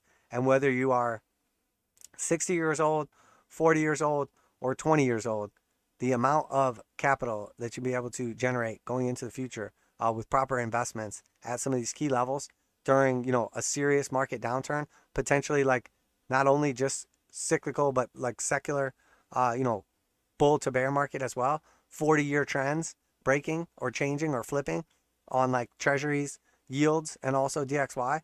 The amount of potential going into the future is exponential. There's going to be people that are, million, 10 million, 100 millionaires. They get wiped out in this transition taking place because they're so used to the old regime and they couldn't react. They couldn't adjust from the bull market to the bear market. And then the same thing's going to happen for people that are, living paycheck to paycheck and they put in the work and do proper investments. Those same people are going to turn into millionaires or 10x or, 100-time millionaires going into the future. So it's all there. All we got to do is put in the work, stay focused, stay consistent. And, I'm consistent. You guys are consistent as well. So I like to think in the future, I can't imagine how many people, I think if I ask anyone that's ever watched this channel for, more than an hour, have you learned anything? I think 99% of people will say, I have learned something. I have learned a bunch of things. I have learned things I didn't even know I needed to learn. And I'm exponentially better off for it. And that is the most important thing, because that to me is you investing in yourself. And in the end, that's what it's all about. Creating a community, creating wealth, investing in ourselves, learning, the old Jesus method instead of, me just going out there and catching some fish and then just feeding everybody.